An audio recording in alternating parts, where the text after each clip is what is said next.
A young nurse accepts a drink from a stranger at a bar, unaware he's the new director of the hospital where she works. What he does next changes both their lives forever. Hello, viewer. Thanks for joining us. Leave a like and share your thoughts in the comments, along with the city you're watching from. Now let's continue with the story. Melissa Evans, a 35-year-old nurse of medium height with light brown hair always tied back in a neat ponytail, felt her shoulders ache as she pulled off her gloves. The night shift in the Hillcrest Hospital emergency department had stretched beyond the usual hours. Fluorescent lights buzzed overhead, casting a stark glare on the floor, while the lingering scent of antiseptic filled the hallways.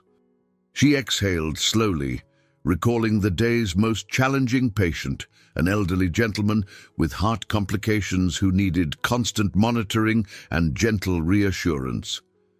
Despite her exhaustion, Melissa prided herself on maintaining an attentive, empathetic gaze for each patient. Her co-workers admired how she instinctively asked about their families or offered a comforting word when fear clouded their eyes. Yet as she stood by the nurse's station finalizing her notes, she realized just how drained she truly was. Her inner voice whispered that this relentless cycle of caring for others was wearing her down in ways she barely acknowledged. Rebecca Wright, 38 years old and Melissa's closest colleague, approached with a concerned expression. Rebecca's warm smile and easygoing demeanor often lightened tense situations, but tonight she wore a worried frown. "Mel, you look about ready to collapse," she said, placing a gentle hand on Melissa's arm. "Why don't you join me later? A few of the girls are heading to Redwood's Lounge. You need a break, and we could all use a laugh after a shift like this."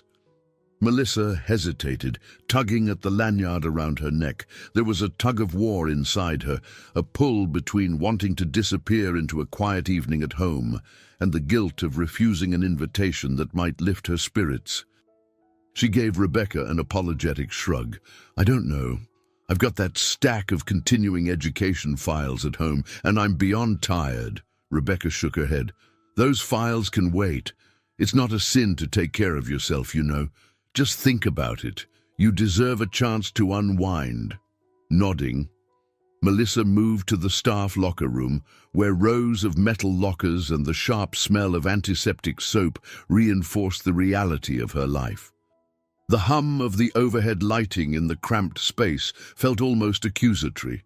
Here she was again, finishing another marathon shift. She peeled off her scrubs, each movement a reminder of her fatigue. With every article of clothing folded away, she thought about the nights spent studying medical charts in her tiny apartment, the calls from patients' families at odd hours, and her own yearning for a moment of true rest. When she caught her reflection in the small mirror above the sink, she noted the dark circles under her grayish-green eyes and the faint lines etched around them. She wondered when she had last taken time to laugh without restraint or enjoy a night out that wasn't hospital-related. There had been a moment early in her career when she felt every day held the promise of making a real difference. Now, that fervor still flickered within her, but it was buried beneath layers of fatigue and responsibility. In the quiet hush of the locker room, she remembered how her old mentor used to say, "You can't pour from an empty cup." It dawned on her that perhaps she was running dangerously low. Rebecca's invitation felt like a lifeline dangling before her, inviting her to breathe again, even if only for a little while. Sighing, Melissa checked her phone. Messages from her small circle of friends flashed across the screen, each one urging her to come out, to let go of the stress if only for a night. Her mind still wrestled with guilt. Who was she to indulge in fun while patients filled the wards? Yet a deeper part of her recognized that if she ignored her own needs indefinitely, she risked losing the compassion that first drew her to nursing. Finally, she exhaled and typed a quick response to Rebecca, letting her know she would come. Though she had no idea how much a single evening outside the familiar confines of the hospital would alter her life, She sensed the need for change.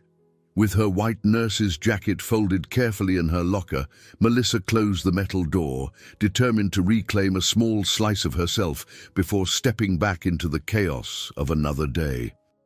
Melissa approached the entrance of Redwood's lounge with an unexpected flutter of nerves.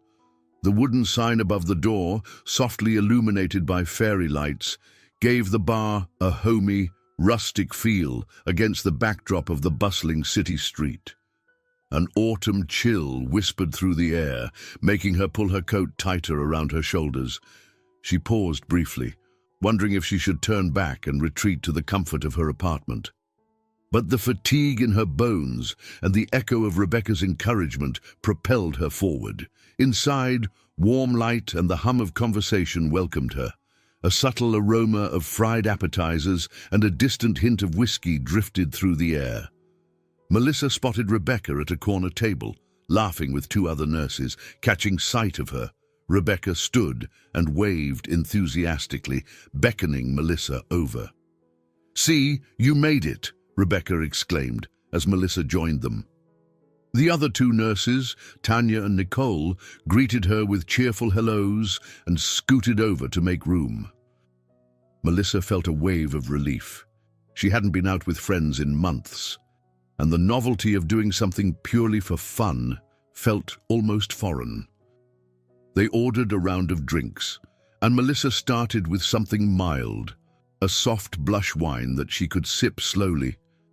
The conversation flowed easily at first. Jokes about the day's chaos, frustrations about misfiled paperwork, and shared admiration for a new intern who had shown impressive bedside manners. Yet, as the chatter continued, Melissa found herself gazing around the bar. Her eyes landed on a man leaning casually against the far end of the counter.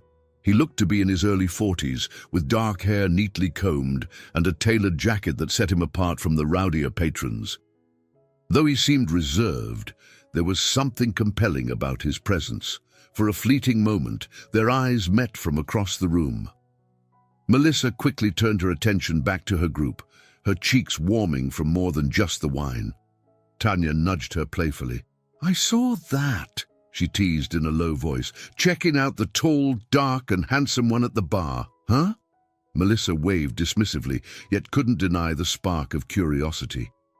In her everyday hospital routine, chance encounters and flirtations were the last things on her mind. Yet here she was, feeling an unexpected stir of excitement. Rebecca grinned. "It's about time you noticed someone new. We've all been worried you'd forgotten how to have fun." The conversation moved on to other topics, childhood memories, a recent street fair in the city, but Melissa's thoughts occasionally drifted toward the man at the counter. After another glass of wine, she excused herself to find a quieter spot. The day's stress still weighed on her, and a moment alone might help her process the swirl of emotions. Approaching the bar, she signaled the bartender for water. The man with the tailored jacket was now just a few seats away. She could sense his gaze, though she tried to appear engrossed in checking her phone. Seconds later, he made a polite gesture toward the bartender, then glanced at Melissa. "I was about to order another drink. Would you like something?" he asked in a calm, measured tone that seemed to match his composed demeanor. Caught off guard, she hesitated. "Oh, I have water coming, actually," she replied, suddenly unsure how to navigate a casual exchange. She managed a small smile. "But thank you." He returned the smile, a faint warmth lighting his features. "I'll keep it simple too," he said, requesting another sparkling water for himself. "It's been a long day, and sometimes the best way to unwind is something refreshing without the headache tomorrow." Melissa caught herself studying his expression. There was an unexpected kindness in his voice, a quiet confidence that contrasted with the usual clamor of bar patrons. For a moment, she considered asking his name, but felt her heartbeat quicken at the thought. "I'm Melissa," she finally managed, her voice sounding more timid than she intended. "I'm Jackson," he replied, raising his glass in a gentle toast. "Good to meet you, Melissa. Here's to long days. May they lead to moments like this." A low melody of jazz trickled through the speakers at Redwood's lounge, creating an intimate ambience in the tucked-away corner where Melissa and Jackson now sat. The two had drifted from the bar to a small table near a warm wall lamp, each holding a modest drink.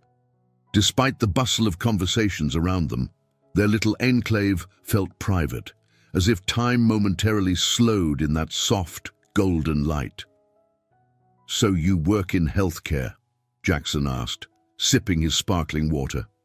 "At least, that's what I gathered from bits of conversation I overheard with your friends." Melissa nodded, keenly aware of the cautious line she walked. She didn't want to divulge too much. "Yes, I'm part of a hospital team," she said simply. "It's demanding, but rewarding most days." He gave a faint smile. "I can imagine. My father was in and out of hospitals when I was younger, so I've always admired people who dedicate their lives to caring for others." She studied his expression, noticing a subtle flicker of sadness. Before she could stop herself, she asked gently, "Is he all right now?" Jackson hesitated, glancing at his glass. "He passed a few years back," he said quietly. "But I'm grateful to the medical staff who made his final months dignified. Anyway, I guess that's part of why I have a soft spot for healthcare professionals." A wave of empathy washed over Melissa. She knew all too well how a hospital room could become a universe of hope, regret, and final goodbyes. "I'm sorry for your loss," she said, keeping her voice soft. It struck her how personal their exchange felt, given they had only just met. Jackson offered a slight nod, then shifted the conversation. He mentioned his love of reading, describing how novels, especially those filled with human drama and moral questions, intrigued him. Melissa found herself drawn into his reflections, surprised by how seamlessly they veered from books to deeper life philosophies. For once, she wasn't clocking the time or worrying about the next hospital shift. Still, an internal barrier hovered, reminding her how fleeting these encounters usually were. She chose her words carefully, avoiding naming her hospital or her precise position. Occasionally, she caught herself wanting to reveal more, but held back. Her routine had shaped her to be guarded, especially after a few past entanglements ended, with her pouring too much energy into people who didn't understand her demanding schedule. Midway through their conversation, her phone vibrated. She glanced at the screen, a text from a fellow nurse at Hillcrest, alerting her to a last-minute schedule change. Melissa's posture tensed as she typed a quick reply. Jackson observed her concern, but didn't pry. He offered a reassuring smile when she slipped the phone back into her purse. "You don't have to tell me the details," he said. "I know how life can interrupt in the worst moments." She appreciated his understanding more than he could know. It was rare that someone outside the hospital bubble didn't pester her for specifics. "Thanks," she replied, her voice lowering. "I just sometimes worry I can't do enough, that the demands are too great." He paused, studying her with sincere eyes. "From what I can see, you seem dedicated. That's admirable. But don't let it swallow you whole," he added gently. "Moments like these, the chance to breathe outside the daily grind, matter." Melissa felt a twinge of guilt. There was so much she wasn't saying. But maybe that was the beauty of this moment. They were two strangers unburdened by workplace dynamics or mutual acquaintances. She could be just Melissa, a tired but hopeful woman stealing a brief respite from her duties. But somewhere in the back of her mind, a small voice warned, "This can't last. You'll be back in scrubs tomorrow morning, and he'll be, who knows." She forced a smile anyway, quietly grateful for the spark of comfort that Jackson provided. If this night was merely a passing refuge, she was determined to savor it, at least for now. The next day, sunlight streamed through the tall glass windows of Hillcrest Hospital's lobby as Melissa hurried inside, balancing a paper cup of coffee and a folder full of patient charts. The usual rush greeted her, staff members bustling about, overhead announcements echoing, and that familiar sense of barely contained urgency. Yet her mind kept drifting to the conversation from the night before. She tried to push aside the lingering warmth, reminding herself it was just a casual exchange. As she navigated the corridor toward the emergency ward, snippets of hushed conversations among the staff caught her attention. "They say the new director is starting this week," murmured one nurse to another. "I heard he's going to shake things up."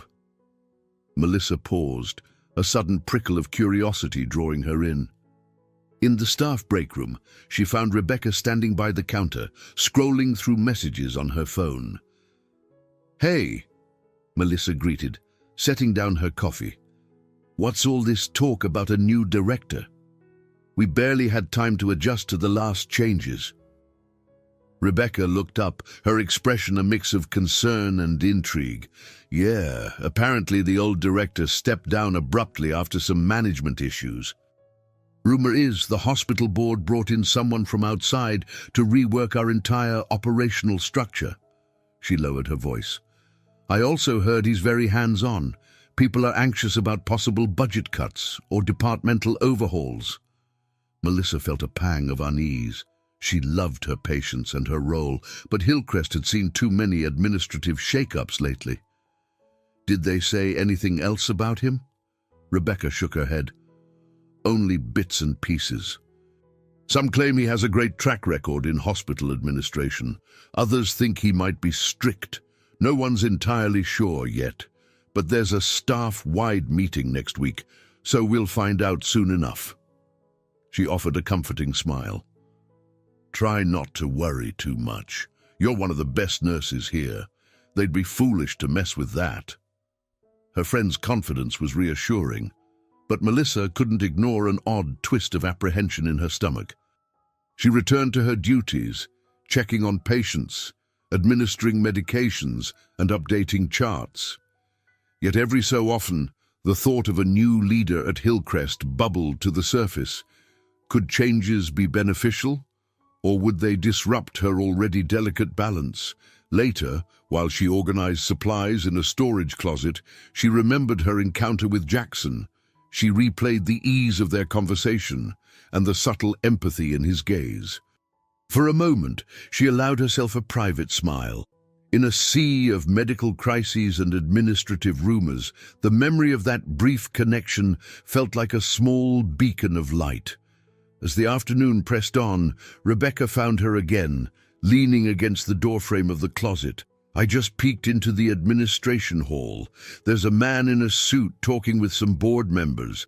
Might be our new director. Couldn't see his face well, though. He has a certain presence." Melissa's heart skipped, though she chalked it up to general nerves. "Presence, like the boss kind of presence." Rebecca shrugged. "I guess so.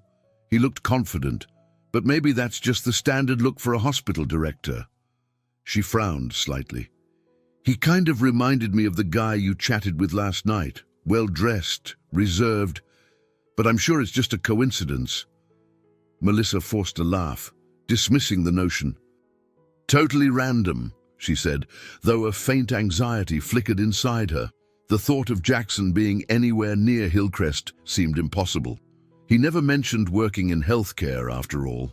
It was just her mind playing tricks, blending the lines between her personal time and her professional environment. Yet, despite her attempts to brush aside Rebecca's offhand remark, a tingle of curiosity persisted. As Melissa pushed a cart of supplies down the corridor, she glanced toward the administrative offices, doors firmly closed, staff occasionally darting in and out.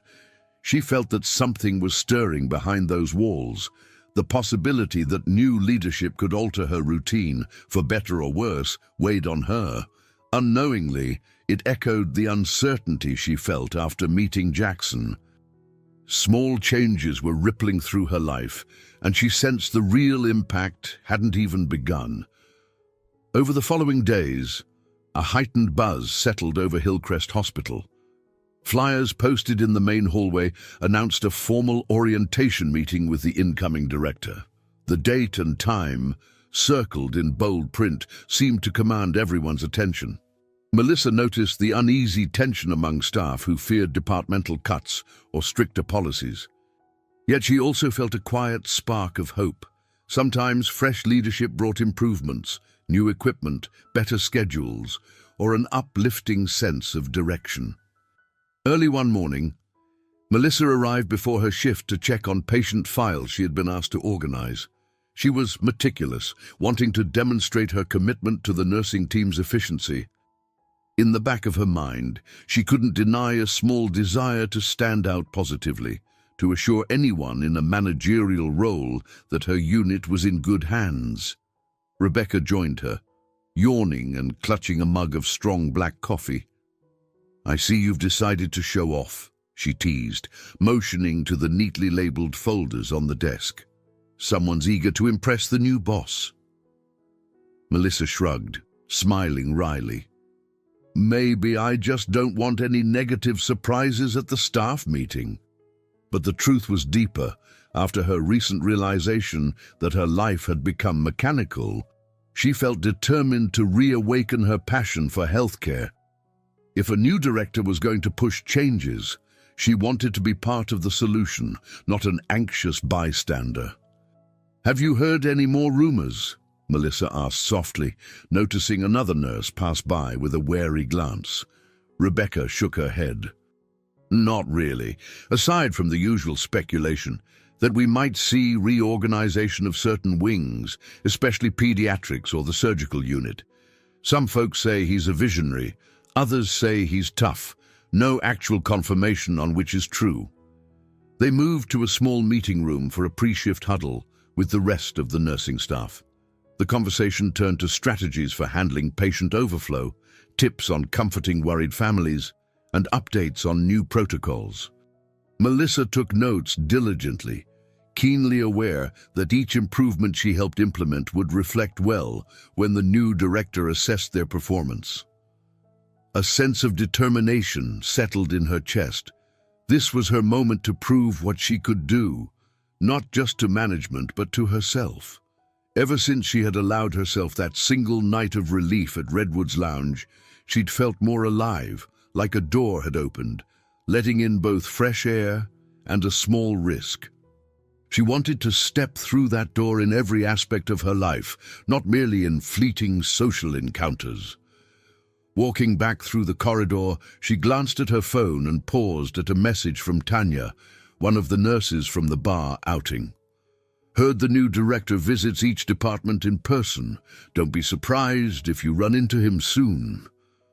The note sent Melissa's pulse fluttering. She couldn't pinpoint why. Perhaps it was just the looming unknown. Later, she found herself glancing at the closed doors of the administration office again. She imagined a charismatic leader stepping out, scanning the ward with a critical eye. For a second, a memory of Jackson's smile at Redwood's Lounge flickered in her mind. The swirl of curiosity, caution, and something else, an odd sense of possibility, flickered through her. That evening, as she double-checked her last patient's vitals, Rebecca caught up with her once more. "You ready for the meeting next week?" Rebecca asked in a low voice, mindful not to disturb the dozing patient nearby. Melissa nodded, tucking the chart under her arm. "Yes, and I'm going to walk in there with my head held high. Whoever this new director is, I'm prepared to show him we're capable of great work." She meant every word. Stepping out into the hallway, she felt the weight of her nurse's jacket, once a reminder of long, draining hours, now fill her with unexpected pride. Life was nudging her forward, urging her to embrace change both in her workplace and in herself. Little did she know just how interwoven those transformations would become, nor how a chance encounter over a single drink was about to reshape her entire future. Charlotte Miller, a seasoned nurse of 56 with greying hair pinned into a neat bun, moved through the bustling Hillcrest Hospital corridors with a grace that belied her years of service. She'd been part of the institution longer than most remembered, her wisdom carried in a gentle smile rather than a strict set of rules. Melissa admired her from afar, having learned countless techniques through watching Charlotte calm frantic patients or smooth over tense disputes among colleagues. On a crisp Tuesday morning, Melissa found Charlotte seated in the hospital's modest cafeteria, sipping a cup of tea by herself. The older nurse beckoned Melissa over with a subtle nod. Around them, the usual clamor of clinking dishes and hurried footsteps filled the air, but Charlotte's calm presence somehow buffered the noise. "Come, sit," Charlotte said in a soft voice. "I've wanted a word with you, dear." Melissa set down her tray, the remnants of a quick breakfast. Glancing at Charlotte's face, she noted the faint lines etched by decades of night shifts and heartbreak witnessed in hospital rooms. But those lines radiated warmth instead of weariness. "I hear our new director's making waves," Charlotte said, stirring her tea. "People fret about changes and layoffs. Even the strongest among us seem jittery." Melissa nodded, her chest tightening. "It's been on my mind too. We're all waiting for something to happen, some major announcement. And I guess—" She paused, summoning the courage to share her real worry. "It feels like my personal life is tangled up in this. I'm not sure I'm ready for more upheaval," Charlotte observed her thoughtfully. "You're a dedicated nurse, Melissa. Patients speak highly of you. But you shouldn't let the hospital define your entire life. Sooner or later, we all have to learn the art of separating ourselves from our scrubs, if only for a short while." Melissa's thoughts flickered to Jackson. She'd forced herself not to dwell on the possibility that he could be the new director, dismissing it as an absurd coincidence. But her heart still clenched every time she saw a well-dressed man in the administrative halls. Before she could respond, Charlotte's gaze softened. "I see more than the stethoscope around your neck, child. You have burdens on your shoulders." She sipped her tea again. "Let me tell you something. I've had my share of regrets for never stepping outside my comfort zone, both in love and career. Don't let that be your story. You have to allow yourself a life beyond these corridors." Melissa found her eyes stinging with unexpected emotion. For so long, she'd operated on autopilot, convinced her job had to take first place in all things. I worry about letting people down," she admitted. "Staff, patients, they rely on me. What if I need a break, or I want to explore other possibilities? Does it make me selfish?" Charlotte reached out, resting a comforting hand over Melissa's. "You're not a machine. Compassion fatigue is real, my dear, and I'm no sage. But I do know that if you deny your own needs, you'll eventually have nothing left to give." She paused, smiling wistfully. "Not that I'm advising you to run off at the first sign of stress, but don't shut out your personal life. Don't be afraid of new connections, romantic or otherwise." They lingered together a few more minutes, discussing the reorganization rumors. Charlotte mentioned wanting to see a more cohesive approach to patient care, hoping the new director might bring fresh energy. She also spoke of her plan to retire in a few years, content with the legacy she'd leave behind. Before parting, Charlotte unclasped a small silver nurse's pin from her own lanyard. "I received this on my 10th anniversary here," she explained, pressing it into Melissa's hand. "It's a tradition some of us older nurses kept alive. Wear it when you need a reminder of why you started, and remember that serving others doesn't mean losing yourself." Touched, Melissa tucked the pin safely into her pocket. She left the cafeteria feeling both comforted and unsettled, grateful for Charlotte's guidance, yet aware that choices ahead wouldn't be simple. The compassion she'd cultivated for years might soon need to expand to include herself, and that possibility both thrilled and terrified her. Stepping out of the hospital's sliding doors that evening, Melissa felt a breeze brush her face. Carrying the crisp scent of pending autumn, a gentle chill signaled the approach of cooler days, maybe a symbol of change for her, too.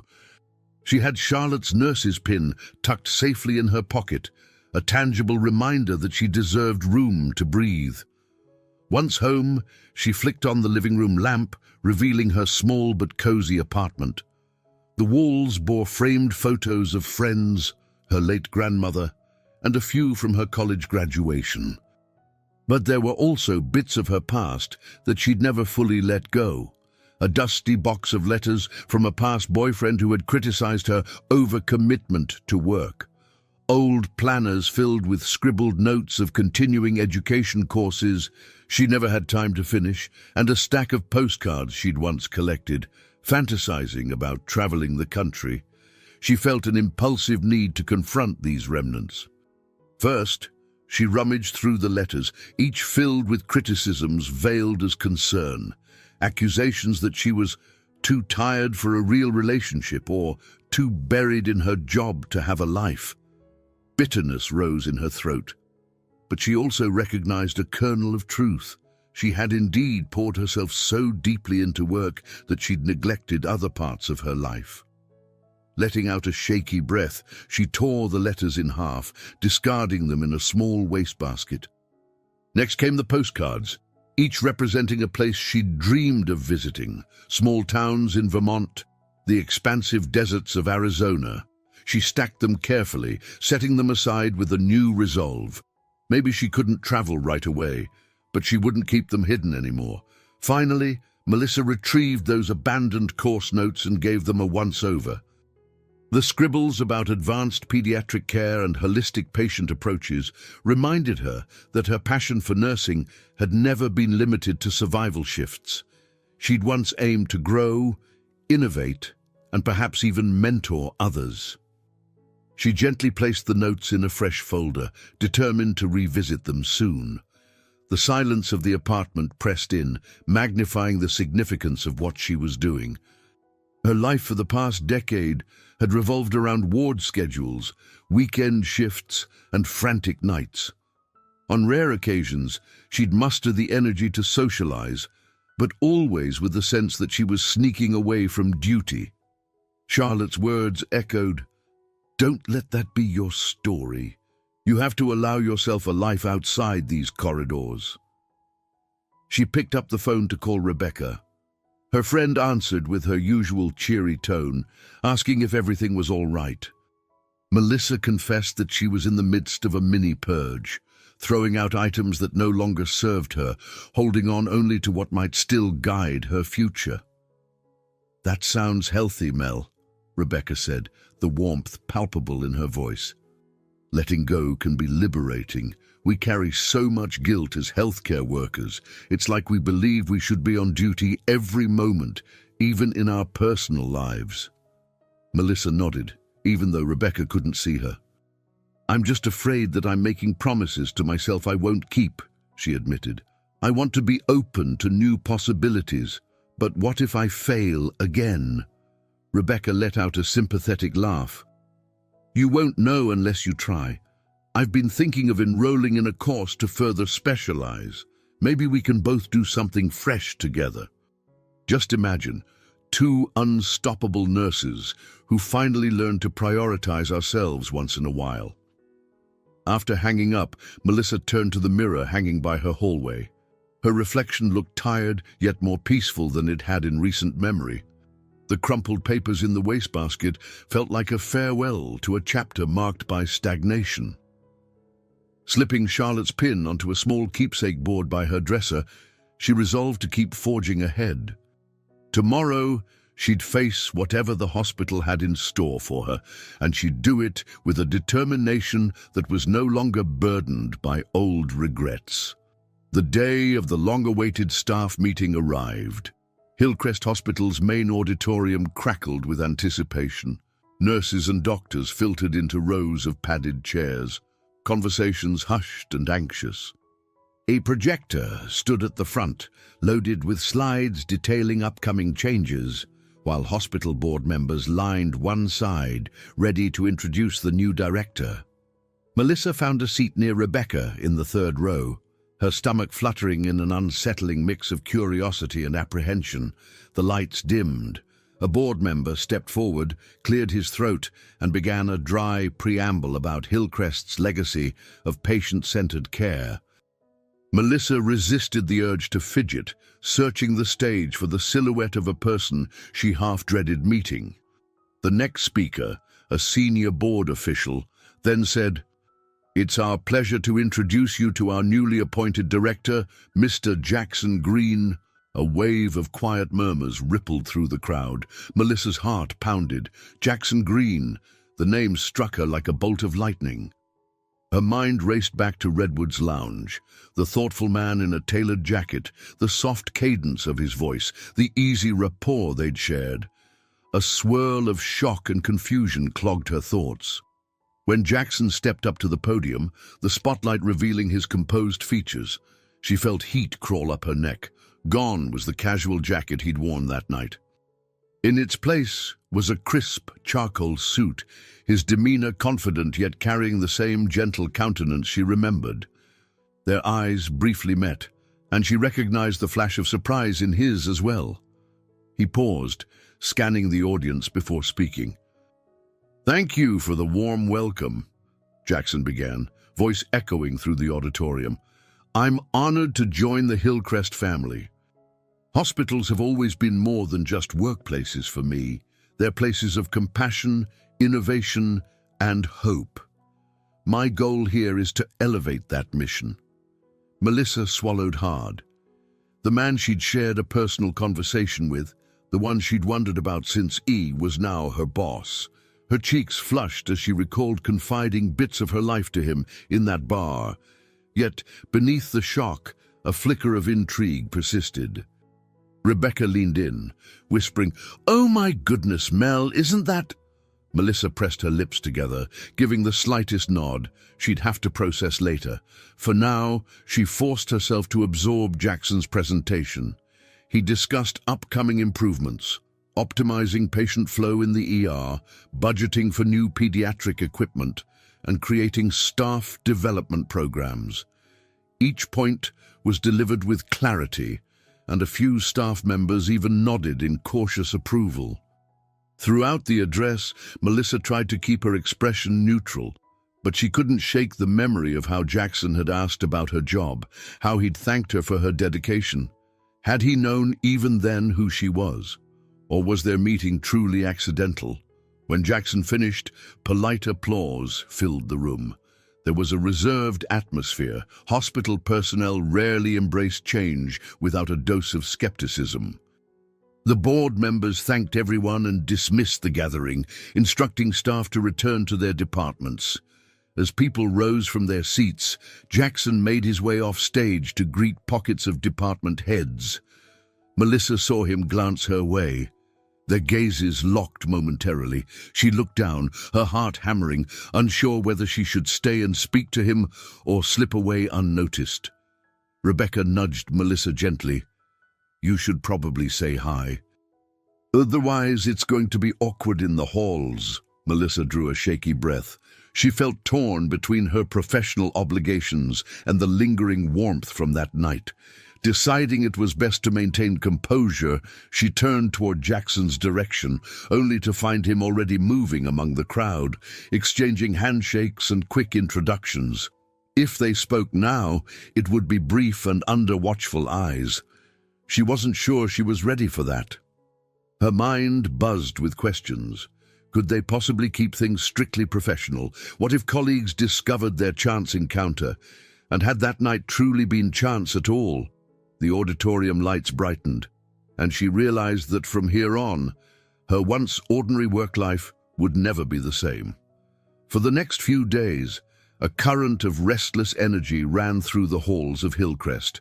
Jackson Green, now officially at the helm, started visiting each department. He'd appear unannounced during shift changes or observe procedures quietly from a corner, taking notes as though studying every detail of the hospital's daily grind. Melissa did her best to focus on patient care, reviewing charts, administering medications, and dealing with the minor emergencies that seemed to pop up hourly. Still, every time she heard footsteps in the corridor or caught sight of a tailored suit, her pulse jumped. It was as though her entire body was finely tuned to detect his presence. She'd seen him only in passing, exchanging cordial nods across the triage desk or the cafeteria line. Neither had broached their prior meeting. Instead, they interacted with a polite distance that left Melissa wondering how much he remembered, or if he wanted to remember at all. Rebecca noticed her friend's composure slip whenever Jackson was near.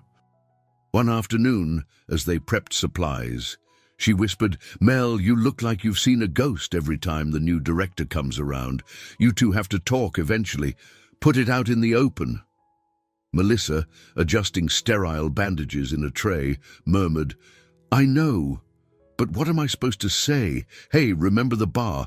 Let's pretend that never happened because now you're my boss and everything's complicated. That's not exactly easy." Rebecca gave a sympathetic shrug. "Fair enough, but it's messing with your focus. Maybe a short conversation would clear the air." Sure enough, opportunity presented itself sooner than Melissa expected. Later that week, Jackson scheduled one-on-one meetings with each department lead to discuss goals and challenges. While Melissa wasn't the head nurse, her consistent performance often placed her as a temporary lead in her unit. The email came directly from Jackson's office, a meeting to discuss nursing workflows set for Thursday morning. Her stomach lurched. The idea of sitting alone with Jackson in a small room, forced to address departmental updates, felt overwhelming. Questions pinged around her mind. Would they keep it strictly professional? Would he mention Redwood's Lounge? Did it matter? When Thursday arrived, Melissa tried to steady her nerves by going through routine tasks with extra diligence. She wore her most professional scrubs, pinned back her hair neatly, and reviewed a bullet list of points about supply shortages and staff burnout, real issues she planned to raise. At 9:55 a.m., she approached the designated meeting room and found Jackson already inside, scanning a stack of reports. The space was small, bright, with a round table and a few chairs. He looked up when she entered, and a subtle tension flitted across his features. "Melissa," he said, standing to greet her. "Thanks for coming. Please, sit." She forced a polite smile, noticing the quiet sincerity in his eyes. "Thank you for meeting with me," she replied, maintaining a professional tone. For the first few minutes, they stuck to the script, discussing nurse-to-patient ratios, inventory management, and ideas for improved staff training. Jackson nodded thoughtfully at each of Melissa's suggestions, jotting notes. Despite her anxious heartbeat, she found comfort in discussing work. This, at least, was familiar ground. Eventually, Jackson placed his pen down and took a measured breath. "I appreciate your insights. It's clear you've thought deeply about these matters." He paused, as though choosing his words carefully. "Before we finish, is there anything else you'd like to address?" Melissa hesitated, pulses drumming in her ears. This was it. Either she'd risk acknowledging their personal connection or let it remain an unspoken undercurrent. She swallowed. Well, yes. I suppose we both know we've met before, outside these walls." His face reflected relief. "Yes, we did," he said softly. "It was unexpected finding out you work here." Melissa nodded, her voice gentle. "If this complicates things, I understand if you'd rather we keep a certain distance." Jackson held her gaze. "Let's keep this professional, of course. But I don't regret meeting you, Melissa. I just want to ensure that we move forward in a way that doesn't affect our work or your comfort." Her racing heart calmed slightly. Maybe they could navigate this carefully. As they wrapped up the meeting, both seemed aware that this precarious truce was only the beginning of a far more complicated chapter. The hospital's air felt lighter in the days following Melissa's private meeting with Jackson. Word spread that he was open to staff input and genuinely interested in solutions rather than imposing top-down directives. Doctors and nurses from different wings shared stories of how he listened attentively to concerns, responding with thoughtful strategies. Even the typically pessimistic older staff acknowledged his hands-on approach was a refreshing change.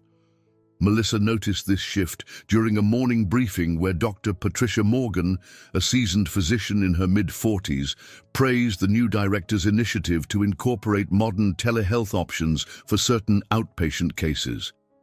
"He's cutting through red tape," Dr. Morgan said, leaning against a desk with arms crossed. "But he's also making sure we have the resources we need. That's a rare balance." Behind the scenes, the nursing staff felt empowered. Jackson had created an online portal for suggestions, and many found themselves voicing concerns they'd previously assumed were ignored. More comfortable now after their private talk, Melissa submitted a detailed proposal on reorganizing supply closets to reduce wasted time searching for equipment. To her surprise, Jackson replied the same day, thanking her and requesting a follow-up meeting for implementation ideas. In the lounge area, Melissa overheard a spirited conversation among colleagues. Abigail Reed, a direct, no-nonsense nurse in her early 50s, pointed out, "I'm not usually impressed by administrators, but this one, he's actually acknowledging the workload we face." She then shot Melissa a knowing look, suspecting she was partly behind some of the proposals on improved efficiency. Rebecca, and never shy, piped up from her seat. "We might be on the brink of real progress around here. Could be a game changer if we all work together." Encouraged by these developments, Melissa felt a sense of relief. The hospital was gradually transforming into a place where staff felt heard and patients stood to benefit most. At the same time, her personal rapport with Jackson was a careful dance. They exchanged polite hellos and short work-related chats, each mindful that the entire staff might read too much into any perceived friendliness. One afternoon, while replenishing supplies near the pediatrics ward, Jackson approached Melissa with a file in hand. She stiffened slightly, wary of watchful eyes. "I wanted to see if you'd walk me through your supply reorganization idea. We can schedule a team meeting, but a quick overview now would be helpful." She nodded, leading him to a cramped supply room. The smell of disinfectant and the clang of metal shelves formed the usual backdrop. As they discussed labeling systems and restocking protocols, a moment of camaraderie emerged. Their shared commitment to the hospital's success overrode the personal complexities.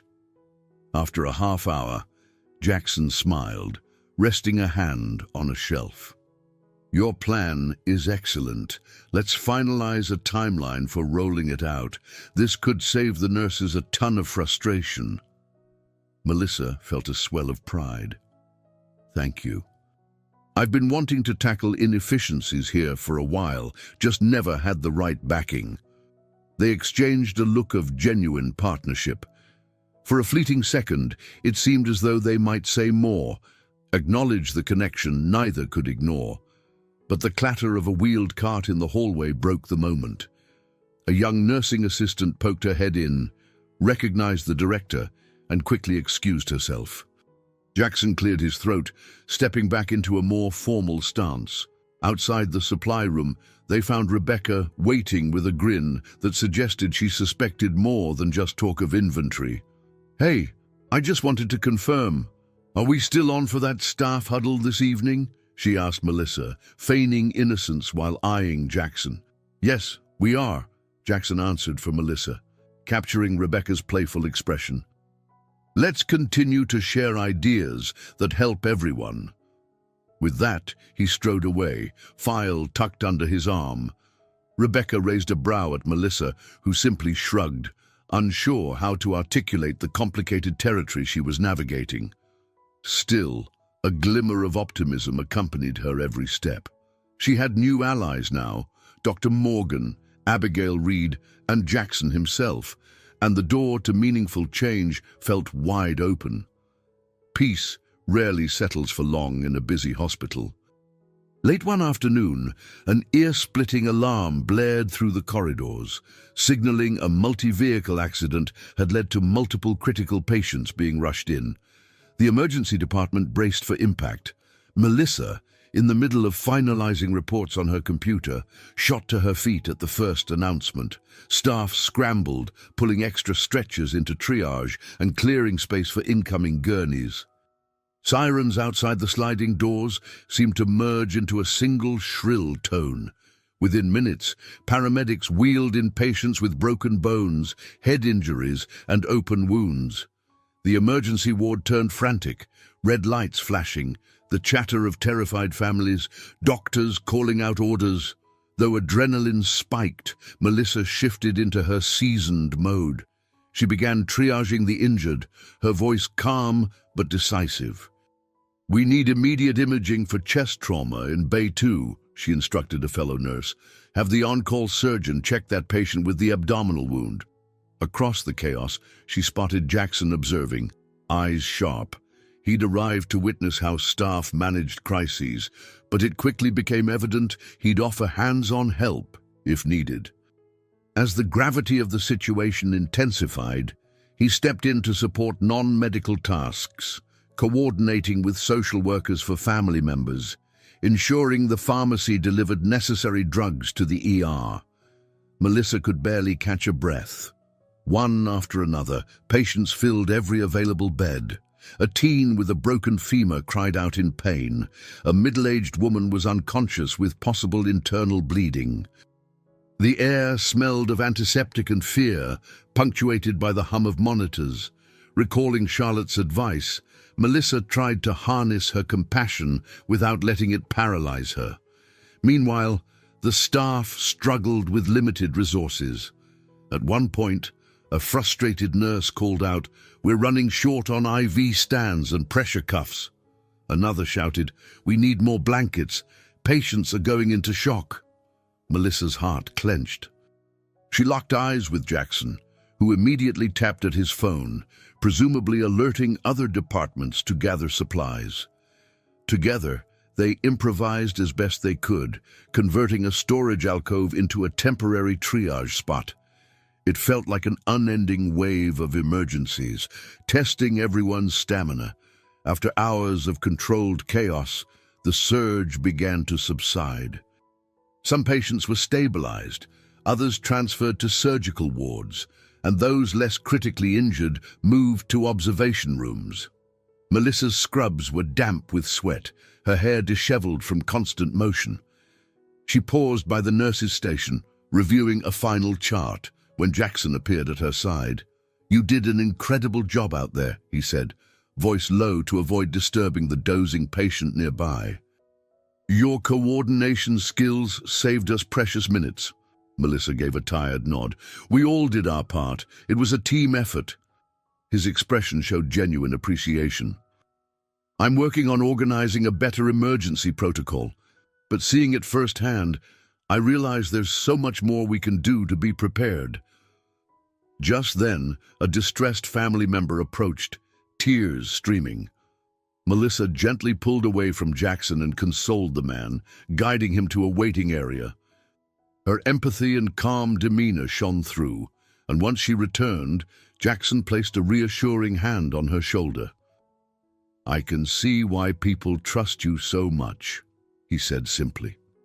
Amid the swirl of relief after the crisis, one of the older nurses let out a remark in passing. "No wonder she's the director's favorite," implying that Melissa had special treatment. Though the words were spoken softly, they stung. In the thick of an emergency, no one had time to worry about personal relationships, but evidently rumors were swirling. Melissa's cheeks burned. She saw Jackson's jaw tighten. Without addressing it, he turned to finalize paperwork, clearly troubled by the insinuation. The day had tested everyone's professionalism and resilience, but it had also revealed how easily perceptions could shift when employees suspected personal ties. This was only the first sign of greater challenges to come. Exhausted yet resolute, Melissa realized they'd hit their first real obstacle, the infiltration of gossip into an environment already rife with stress. And she had no idea how far those whispers might go, or how fiercely she'd have to fight to keep her reputation intact. Days after the emergency that flooded Hillcrest Hospital with accident victims, life attempted to return to a semblance of normal. But in a place dedicated to health and healing, normal rarely felt stable. Any given morning could unveil a fresh set of complications or triumphs. Melissa discovered this anew as she navigated small but significant challenges, things that didn't command headlines, but wore on staff morale. She started her shift at dawn, greeted by a backlog of patient charts the night team had left behind. One particular patient, an elderly woman with chronic breathing difficulties, had been moved twice during the night. Each relocation risked confusion and errors if documentation wasn't updated correctly. Melissa pursed her lips, vowing to sort it out swiftly. Throughout the day, minor hurdles kept popping up. A shipment of surgical gowns arrived with the wrong sizes, forcing nurses to scramble for replacements. A new hire in the ER, clearly overwhelmed, struggled to find the simplest supplies. Melissa stepped in, calmly guiding her to the correct closet while mentally noting that staff orientation procedures needed serious improvement. Meanwhile, a fussy toddler in the pediatric ward refused medication, requiring gentle coaxing from a seasoned nurse, while Melissa fetched a child-friendly syringe. These were the everyday tests no one prepared you for in nursing school. Managing each required patience, empathy, and resourcefulness, all qualities that Melissa prided herself on possessing. Yet, she sensed a persistent undercurrent of tension in the department. Whispers regarding her relationship with Jackson hadn't disappeared. If anything, they'd grown more subtle but more pointed, offhand remarks, stray glances, or jokes that ended abruptly when she entered a room. Rebecca, who maintained a cheerful front, told Melissa she overheard a couple of staff members speculating that Melissa was getting special privileges based on the new director's supposed favoritism. Melissa tried to brush it off, focusing on the real tasks at hand. Still, the sting lingered, and she worried how quickly casual gossip could erode the respect she'd spent years earning. Adding to the strain, Jackson began rolling out new policies aimed at trimming inefficiencies. On the surface, these changes seemed beneficial, but they meant more documentation and sometimes complicated workflows until everyone adjusted. Certain staff members, resistant to extra steps, grumbled that it was all just paper pushing for the sake of appearances. Melissa overheard these complaints and found herself defending Jackson's goals more than once. "Look," she explained one afternoon to a skeptical nurse, "the new system might be tedious now, but if it prevents miscommunications in the long run, we'll save time." The nurse only shrugged, muttering, "Easy for you to say," before turning away. The same day, a patient with a high fever arrived in the emergency ward. Melissa was assigned to manage her admission, working closely with the on-call physician.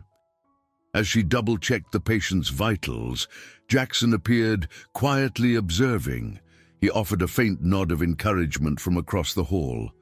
In that moment, Melissa felt a familiar, comforting warmth, an unspoken bond, but quickly refocused on the patient before anyone noticed. Later, she caught Jackson near the storage room, looking over inventory lists. He was approachable enough that she couldn't resist a brief suggestion. "We've had issues with supply mix-ups," she said, tapping a form clipped to her clipboard. "Would it help if we labeled everything by color code instead of just text? Some staff read quickly, others noticed colors first." Jackson smiled, clearly intrigued. "That might streamline things," he said. "Let's test it in one ward first, get feedback." Their exchange was professional and productive, yet Melissa sensed watchful eyes from staff passing by. Even the simplest conversation felt fraught with undertones. Every day tested her resilience. Could she maintain her reputation under scrutiny? Could she defend Jackson's policies without fueling rumors? At shift's end, she looked around the busy corridor. Despite the minor crises, the hospital kept humming, staff trying their best. If she could endure these daily tests, these endless small fires, maybe she'd emerge stronger, both in her career and in how she handled the messy intersection of personal feelings and professional duty. That evening, after a long shift, Melissa trudged through the dimly lit parking lot to her car. She felt weighed down by more than physical exhaustion. The day's worries replayed in her mind. Rumors at work, the new protocols that divided staff, her own tangled emotions about Jackson. She'd planned to head straight home but found herself parking outside a small diner a few blocks away. Something about its neon sign and promise of hot coffee drew her in. She needed a quiet corner to think. Inside, the warm, greasy aroma of fries and the low hum of conversation made for a welcome reprieve. Sliding into a booth, she wrapped her hands around a steaming mug and tried to sort through her cluttered thoughts. The truth was that her attraction to Jackson hadn't faded. If anything, working under his leadership only magnified the qualities she admired. His commitment to fairness, his genuine concern for patients and staff alike. Yet each time they talked, she wrestled with ethical qualms. She knew all too well how quickly people assumed favoritism or impropriety. Worst of all, she recognized a deeper fear. She'd once been in a relationship where her partner's disapproval of her grueling schedule led to resentment and emotional distance. That memory still stung. Memories of arguments that left her feeling guilty for loving her job.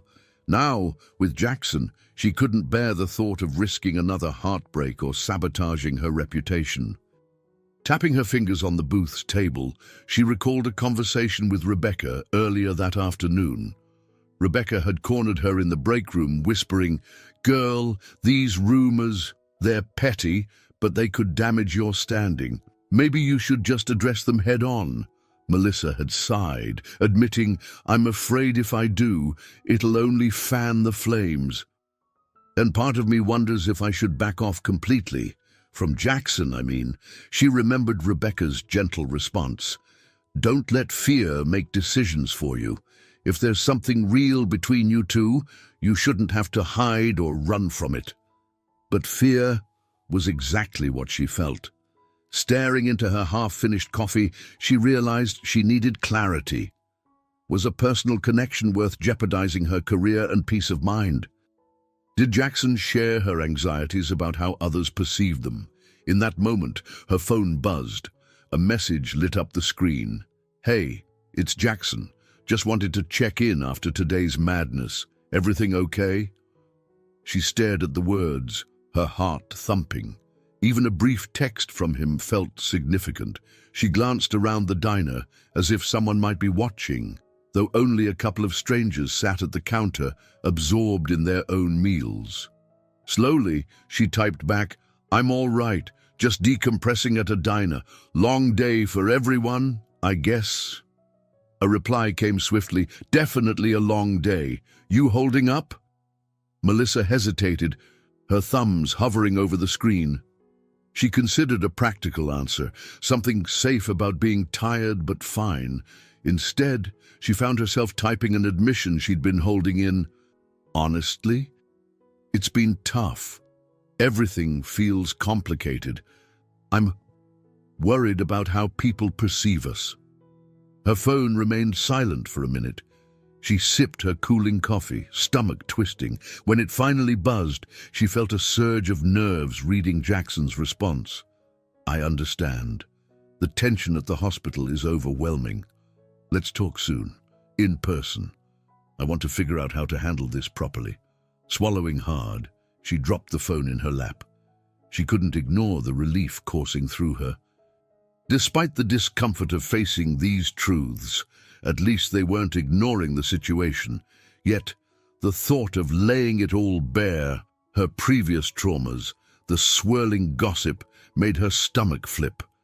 Settling her bill, she grabbed her coat and stepped back into the cool night air. Clarity demanded honesty, and that meant acknowledging that she couldn't keep her fears hidden. But embracing that honesty was the scariest thing of all, because it forced her to confront the possibility that love and ambition, trust and career might not coexist neatly. The following week brought a surge of pressure that seemed to corner Melissa at every turn. In the hospital corridors, staff whispers persisted, some subtle, others not. Whenever Jackson conferred with her about department tasks, a few onlookers exchanged glances. If they lingered too long, someone would make a snide remark like, "Guess it's nice to have the director's ear," only half hidden behind a cough. Melissa battled each day's small and large crises, a nurse understaffed in pediatrics, a patient's family growing distraught over delayed test results, and an internal audit that left everyone scrambling to produce records. Under normal circumstances, she'd handled these challenges methodically. But now, anxiety gnawed at her, fed by the sense that she was being monitored not just for her performance, but for any sign that she was benefiting from a personal link to the boss. Things came to a head one afternoon when a senior nurse, known for her sharp tongue, confronted Melissa near the medication station. "I've been here 15 years.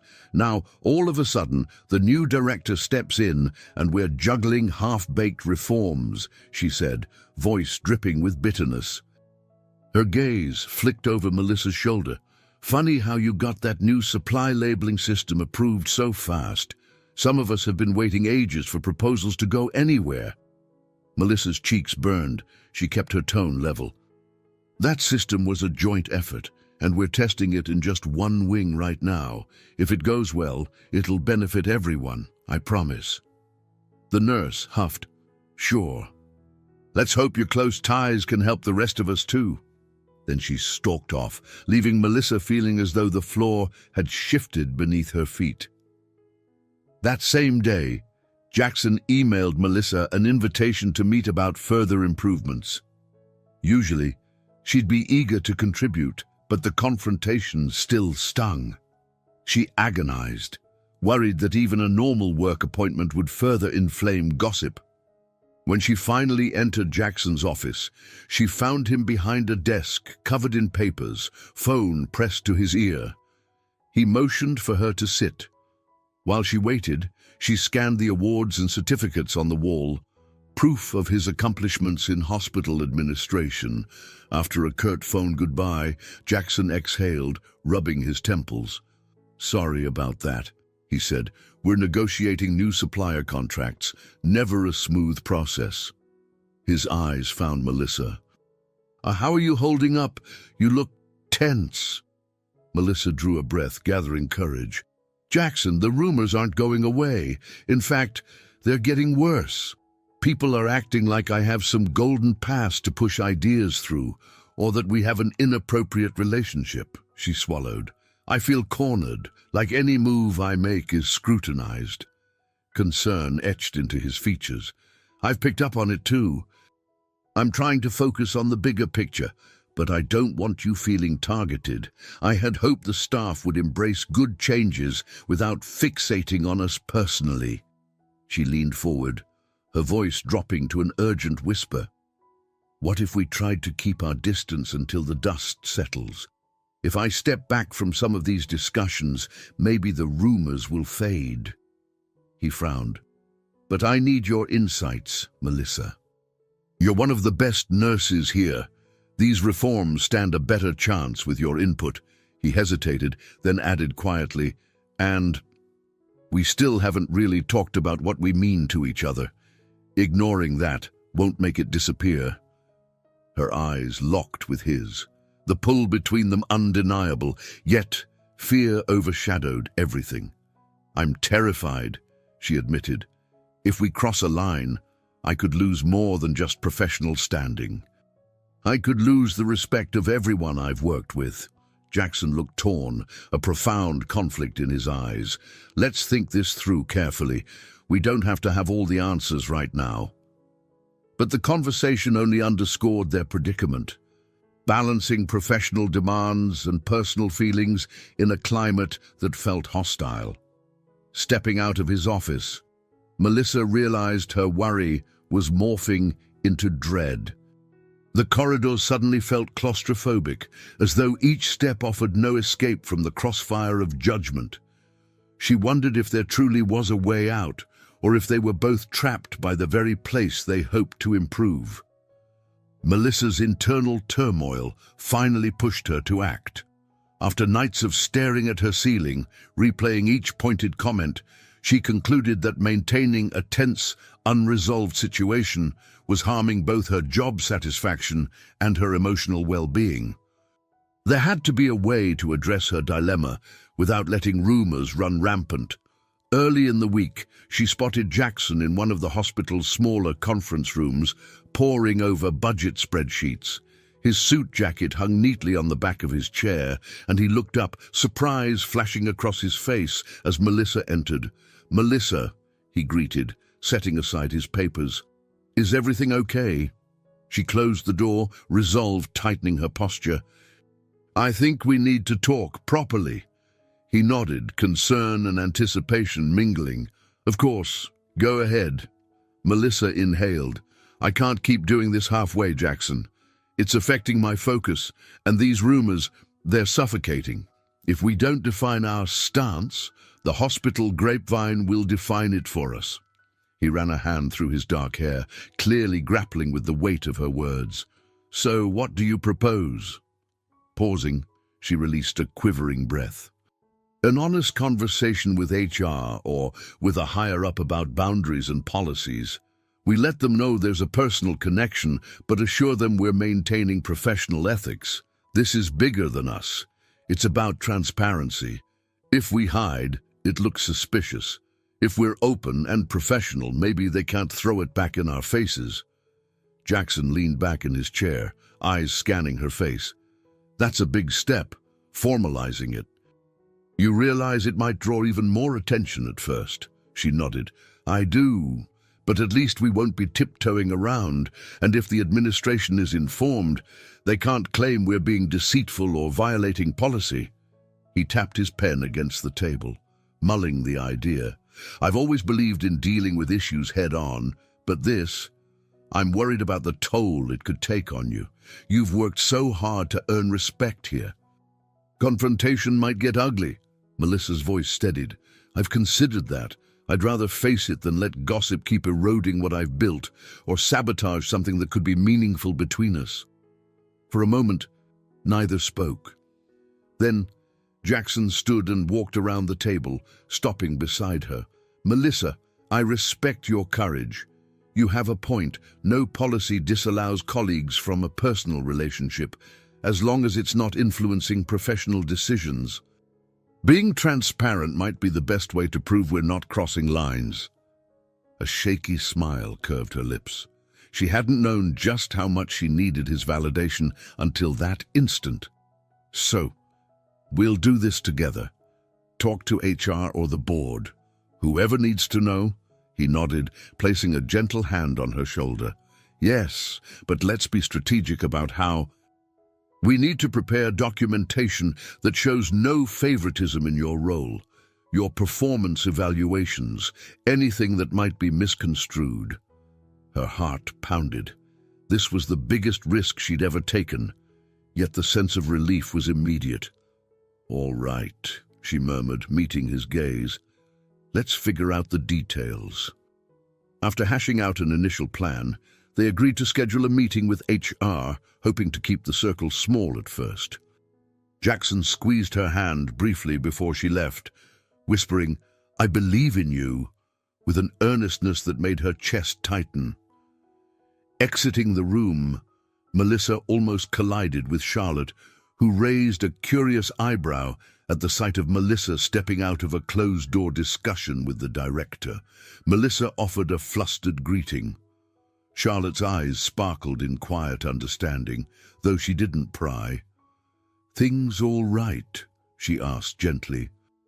Melissa responded with a nod, a new determination in her voice. "Yes, I'm making a change."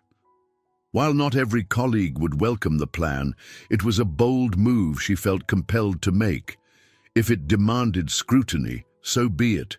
Anything was better than living in limbo, afraid of every whisper and sideways glance.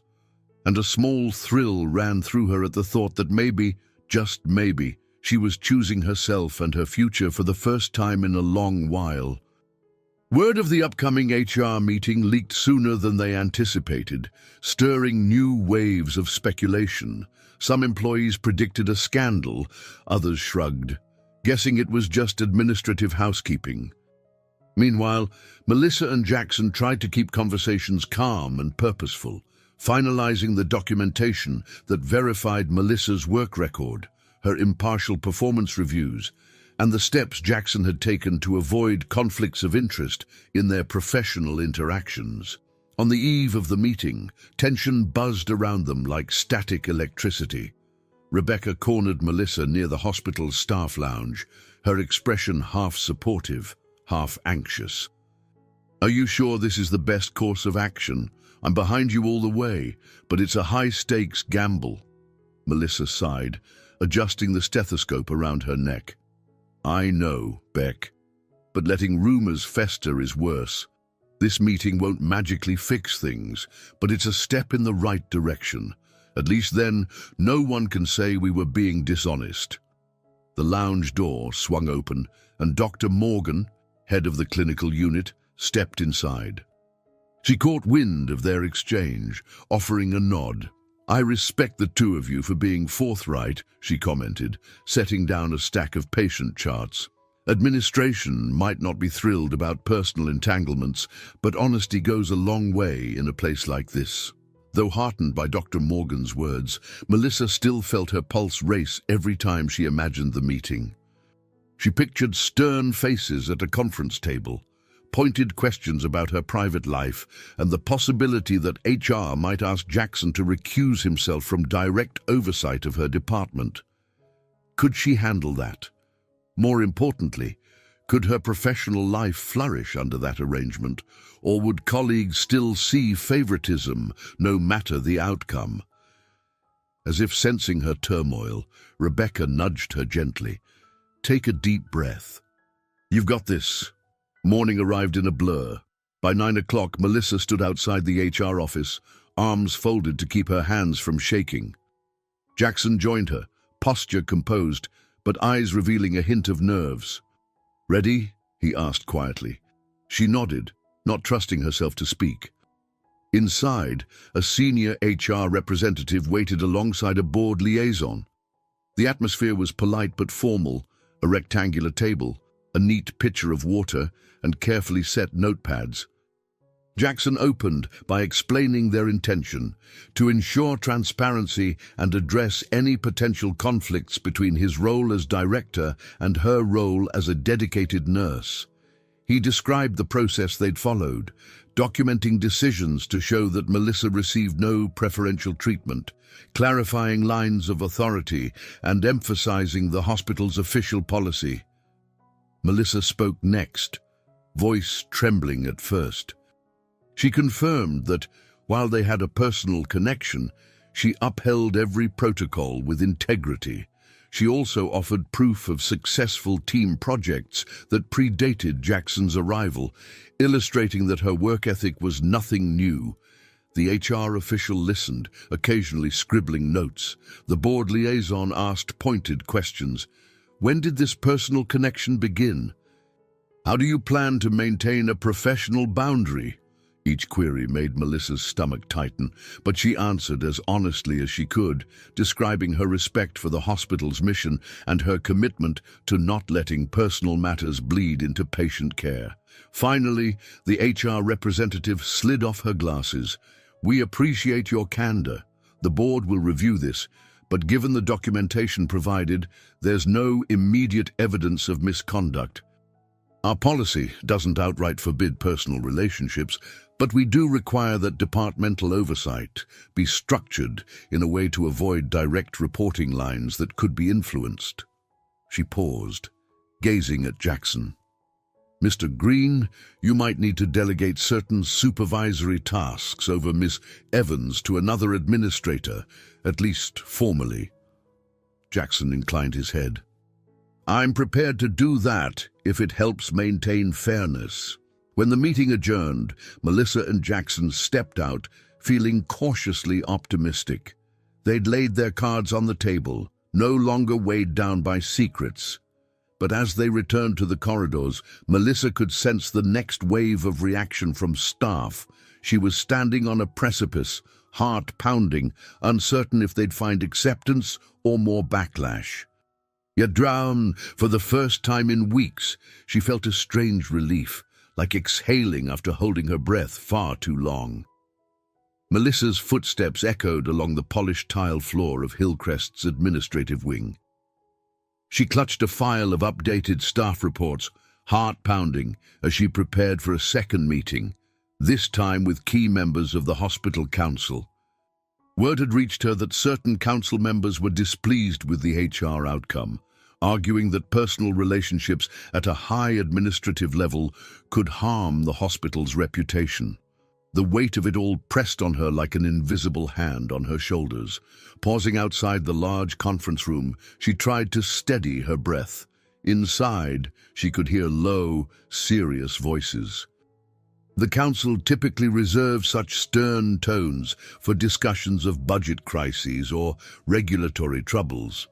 The fact that she might be at the center of this tension filled her with a strange mix of anxiety and resolve. She glanced at her phone. A text from Jackson read, "I'll be right there with you." A small relief. They'd face it together.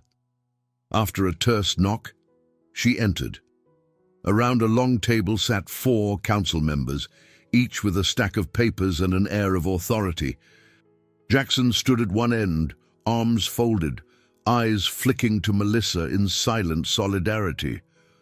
"Ms. Evans," began a man in a grey suit, adjusting his glasses. "Please have a seat. We've convened to review concerns about potential conflicts of interest involving your relationship with our hospital director, Mr. Green. We understand you've spoken with HR, but the council has its own questions." Melissa took a seat, every nerve on edge.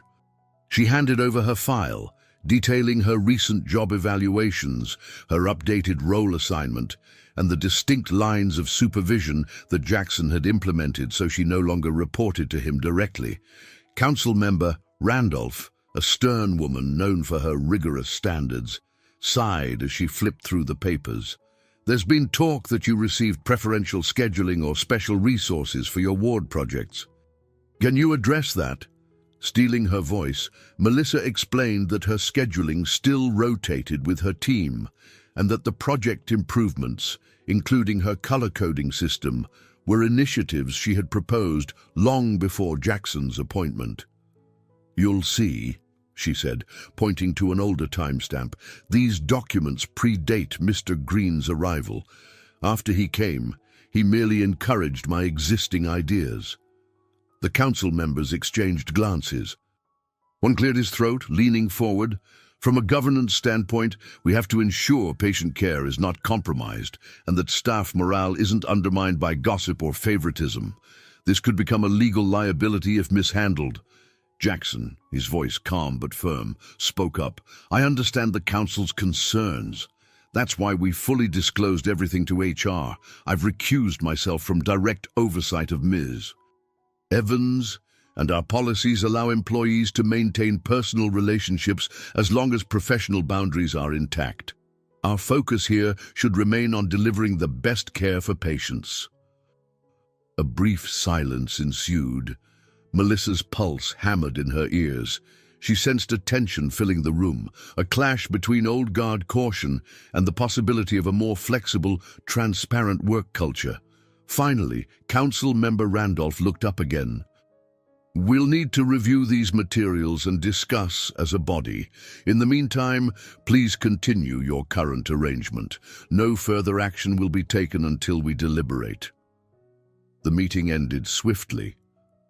Melissa and Jackson left the room side by side, neither speaking until they reached the hallway.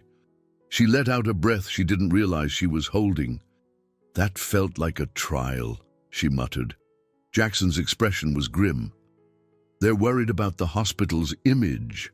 If we can prove that we're above board, professionally ethical, personally honest, they may decide not to escalate things." Melissa sensed a deeper conflict brewing in her own mind. Her desire to defend her integrity clashed with lingering doubts about whether they'd ever be truly free from scrutiny.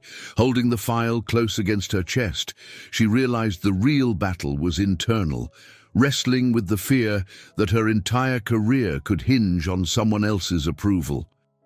Yet beneath the anxiety, a spark of resolve flickered. She would not let rumors or council politics erase her accomplishments or her right to have a personal life. That evening, Melissa found a moment of solitude in the small hospital garden tucked behind the main building. Although the sky had dimmed to a hazy purple, the soft glow of garden lamps provided a tranquil space, with a trickling fountain near a bench. She often came here on breaks, but tonight felt different, heavier, as though the garden's calm was the only thing holding her frayed nerves together. She settled on the bench, letting the day's tensions roll through her mind. The confrontational meeting with the council had reopened memories of her past relationship failures, moments when she'd felt unfairly judged for being too devoted to her work. Back then, she'd blamed herself for not balancing personal life well. Now, she faced a new layer of scrutiny: the hospital board, colleagues, even old friends calling or texting her with questions. Sighing, she recalled her conversation with Charlotte earlier that afternoon. The older nurse had sensed Melissa's distress and offered words of comfort. "Scars never fully fade, you know," Charlotte had said, her gentle eyes filled with empathy. "But they remind us we survived. Let each scar be a lesson, not a prison." Melissa appreciated Charlotte's wisdom, but hearing it didn't instantly dissolve her anxieties. She felt torn between forging a legitimate, open connection with Jackson and the fear of letting down her co-workers who might assume she was opportunistic. A soft rustle interrupted her thoughts. Looking up, she saw Jackson approaching. His tie loosened as though he'd escaped another round of administrative calls. Without a word, he settled beside her on the bench, the sound of the fountain masking the hush of night settling in.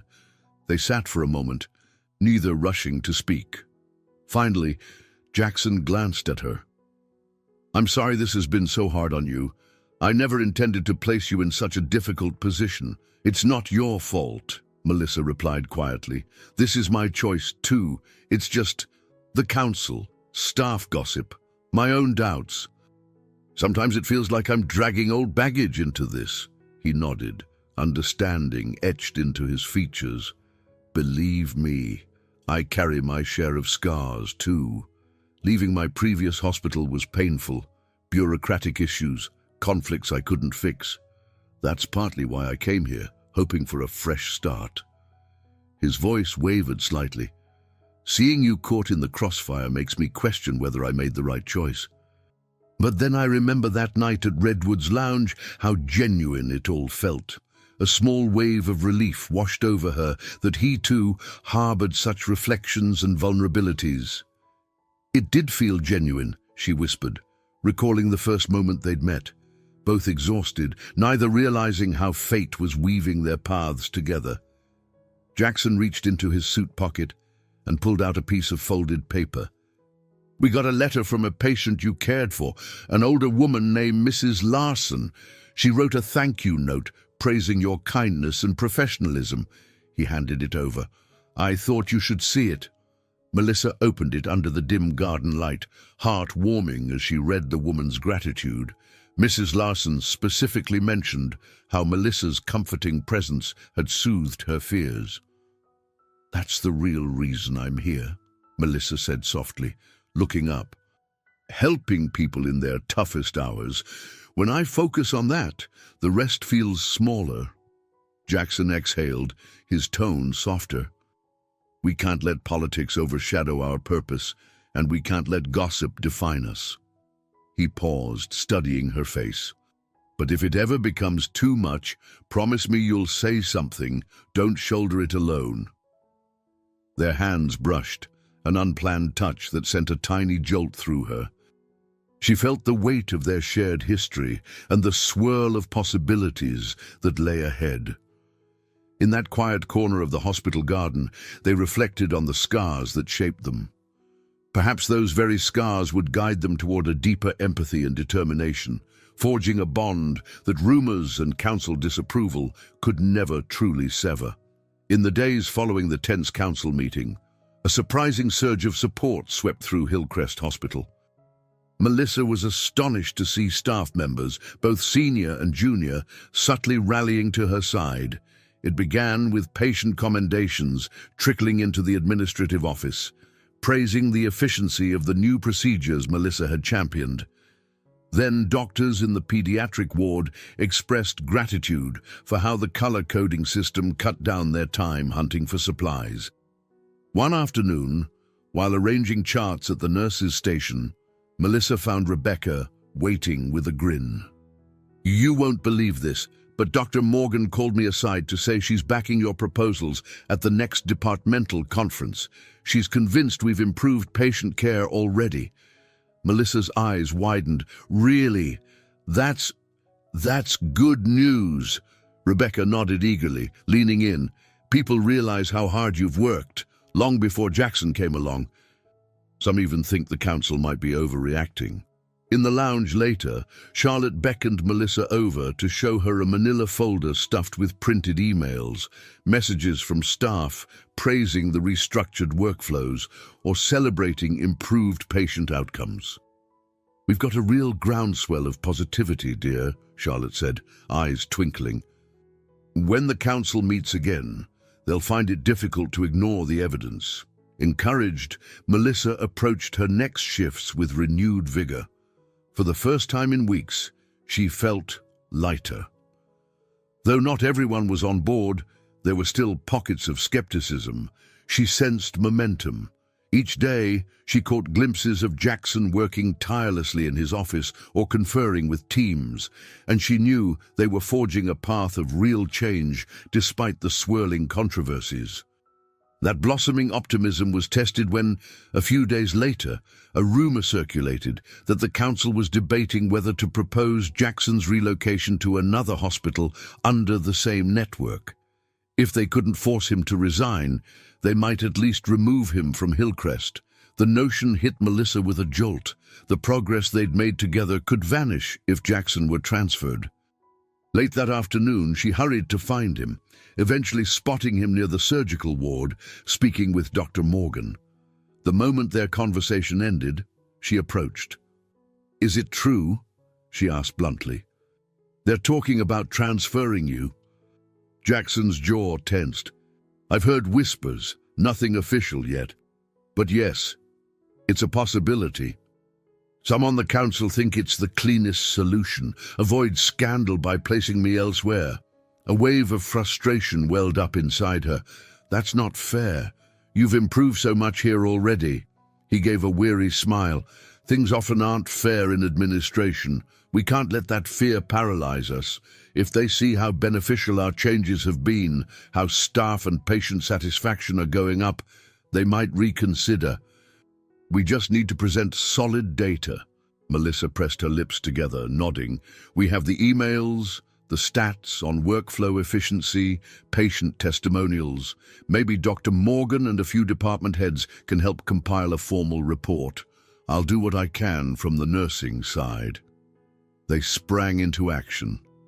Over the next couple of days, Melissa worked late, collecting metrics on reduced wait times and improved patient feedback. Rebecca pitched in, reaching out to the entire nursing staff for statements. Dr. Morgan pooled data from the physician's side, showing how streamlined processes benefited overall care. Even Charlotte lent a hand, using her decades of respect in the hospital to encourage reluctant voices to speak up. In the midst of this whirlwind of paperwork and presentations, Melissa sensed a collective pride swelling within Hillcrest. People recognized they were on the cusp of something transformative, a hospital culture that valued efficiency, empathy, and genuine collaboration. While the potential threat of Jackson's transfer loomed, the staff rallied behind their belief that the hospital deserved better than a forced solution. And as for Melissa, despite the underlying apprehension, she discovered a renewed sense of purpose burning brighter than ever. Whether or not the council decided in their favor, she was determined to stand by Jackson and the vision they shared. In her quiet moments, she marveled at how adversity had become a chance for rebirth. Not just for the hospital, but for her own sense of hope and belonging. Rebecca's voice crackled over the phone one evening, excitement spilling through the line. "They've scheduled the final council session for next Monday. That's our chance to present all the data about your improvements, maybe even salvage Jackson's position here." Melissa sat cross-legged on her living room couch, the glow of a nearby lamp casting long shadows on the walls. She rubbed her tired eyes, a small smile tugging at her lips. "All right, we have the weekend to finalize everything then." Though her determination was unwavering, Melissa couldn't ignore the knot in her stomach. The looming session felt like a make-or-break scenario, not only for Jackson's directorship, but for her own peace of mind. If the council ruled against them, months of relentless work could unravel. She fought back a surge of anxiety, reminding herself she was no stranger to high-stakes moments in her nursing career. Over the following days, she coordinated with Dr. Morgan and a handful of supportive department heads. They refined a presentation that showcased tangible improvements in patient care, fewer mistakes in supply handling, shorter ER wait times, and positive reviews from families praising the new approach to care coordination. Everything was meticulously documented, with timelines showing these projects originated independently of Jackson's arrival, disproving rumors of favoritism. Meanwhile, Jackson focused on constructing a broader vision for Hillcrest's future, one that aligned with the hospital's core values, but also addressed the council's fiscal concerns. He collected proposals on cost-saving initiatives, potential community outreach programs, and expansions in telehealth that could elevate the hospital's reputation. On Sunday evening, Melissa visited the hospital to go through final rehearsal in a vacant conference room. With Charlotte, Rebecca, and Jackson gathered around a projector, they clicked through slides. The hush of an otherwise empty hallway lent them a sense of clandestine purpose. "Slide 10 needs a clearer chart," Jackson observed, pointing. "We want them to see that improvement in staffing efficiency in a glance." Melissa adjusted the laptop. "Got it. I'll tweak those labels." She paused, feeling the collective tension in the room. They all knew tomorrow's presentation was a last-ditch effort. Charlotte, arms folded but face warm, broke the seriousness. "You young folks are doing something brave. Don't forget that. I've seen too many times when hospital politics buried good ideas. I'm proud of how you're fighting to keep real progress alive." Rebecca nodded, matching Charlotte's supportive tone. "Whatever the outcome, this is bigger than rumor or drama. We're backing real change, and that means a lot." Melissa sensed emotion tightening her throat. She glanced at Jackson, who wore a grateful smile, yet she could see the fatigue in his eyes. After a final pass through the slides, they dispersed.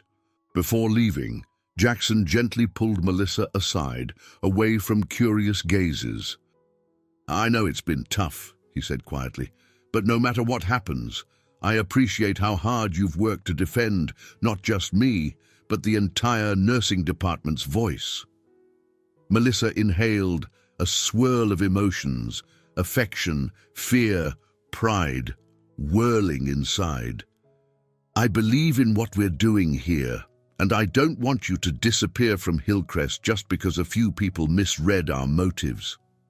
In the dim glow of the corridor, he brushed a finger lightly over her hand. I promise, I'll fight for this hospital and for us. She clenched her jaw, a surge of resolve pulling her posture straighter.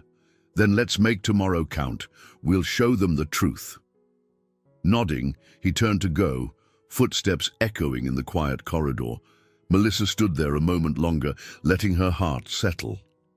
Beyond all her fears, she saw a vision, a hospital that thrived on unity, a staff proud of their improvements, and a relationship standing on honesty instead of hidden corners. If tomorrow demanded courage, she felt ready to face it. The seed of hope had taken root, and she intended to see it bloom. The day of the final council session arrived with a somber hush over Hillcrest. Melissa could almost feel the tension in the air as she navigated the corridors. Staff members who knew about the presentation offered encouraging words or nervous smiles, and a few even clasped her hand in a silent show of solidarity. In the large conference room where the meeting was held, council members sat around a long oak table. Some wore stern expressions, others appeared merely curious. At one end, an overhead screen glowed white, ready for the slideshow. Melissa felt her pulse quicken as she took her seat alongside Dr. Morgan, Charlotte, Rebecca, and two doctors who had come to show support. Jackson stood at the front, tapping through the laptop controls. Once the council chair officially opened the session, Dr. Morgan began, her calm and confident voice setting the stage.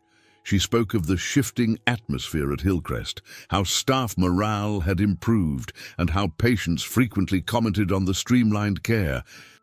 Then Melissa presented her portion, showcasing charts that illustrated a decrease in inventory errors and a notable drop in patient waiting times. She emphasized the correlation between newly adopted processes and better health outcomes. Nervousness prickled at her skin, but as she glanced around, she saw council members leaning forward, studying the data. Some nodded in agreement. Council member Randolph, who had once questioned Melissa harshly, seemed intrigued. Next, Jackson took the podium. He summarized how these improvements tied into a larger plan for Hillcrest, including cost-saving measures that didn't compromise patient care. He made no attempt to dodge the elephant in the room, speaking briefly on how he and Melissa had disclosed their personal connection and followed ethical guidelines. Everything we've done, he concluded, voice steady, has been transparent, documented, and aimed at benefiting the hospital's future. A beat of silence followed before questions flew. The council peppered them with inquiries about feasibility, long-term sustainability, and of course, potential liabilities regarding personal involvement. Melissa and Jackson answered earnestly, referencing hospital policies, the HR meeting's findings, and documented staff feedback. Finally, the council chair called for a moment of private deliberation. The presenters were ushered out, left to wait in a nearby corridor. It felt agonizing. 10 minutes, then 20, then 30. Charlotte gently squeezed Melissa's arm, Rebecca paced, and Jackson stood by the window, brow furrowed. When the door reopened, they filed back inside. The chair cleared his throat. "We've carefully reviewed all the evidence and arguments," he said, scanning the room. "Regarding concerns of inappropriate favoritism or conflict of interest, the Council upholds HR's conclusion that there is no current violation of hospital policy, as Ms. Evans and Mr. Green have maintained professional boundaries and established alternate supervisory measures." Melissa's chest tightened. Good news, she thought, but what about Jackson's potential transfer? Council member Randolph spoke next. Additionally, given the demonstrated improvements in patient outcomes, cost efficiencies, and staff morale, the Council sees no reason to transfer Mr. Green to another facility. We do, however, request periodic reviews to ensure continued transparency." Melissa felt an overwhelming rush of relief. Rebecca clapped a hand over her mouth to stifle a whoop of joy, while Charlotte simply beamed. Jackson's shoulders visibly relaxed, though he maintained a composed nod, thanking the council for their faith in Hillcrest's direction. The meeting ended with a smattering of applause. In the hallway, staff members who had anxiously gathered broke into cheers when the result was announced. Melissa caught Jackson's gaze, her eyes gleaming with unshed tears. He crossed the space between them and offered a discreet but heartfelt embrace. "We did it," she whispered, emotion thick in her voice. He pulled back slightly, a gentle smile illuminating his face. "No, you did it. Your dedication and honesty carried us through." In that instant, Melissa felt the culmination of all their struggles, a victory of truth over rumor, of unity over fear. Their future still held uncertainties, but for now they stood on solid ground. As the corridor buzzed with congratulations, she squeezed Jackson's hand, silently promising herself to keep fighting for the hospital she loved, and the connection they'd forged against all odds. Monday morning brought a calmer atmosphere to Hillcrest Hospital than Melissa had felt in a long time. Gone was the buzz of impending council decisions or the pervasive gloom of uncertainty. Instead, a sense of tentative relief brightened the corridors, as though a collective weight had been lifted. Staff greeted one another with renewed optimism, and small smiles flickered across faces that had recently worn deep worry lines. Melissa, too, walked through the main lobby with a lighter step. She passed the reception desk where the usual hum of ringing phones and patient inquiries now felt less oppressive.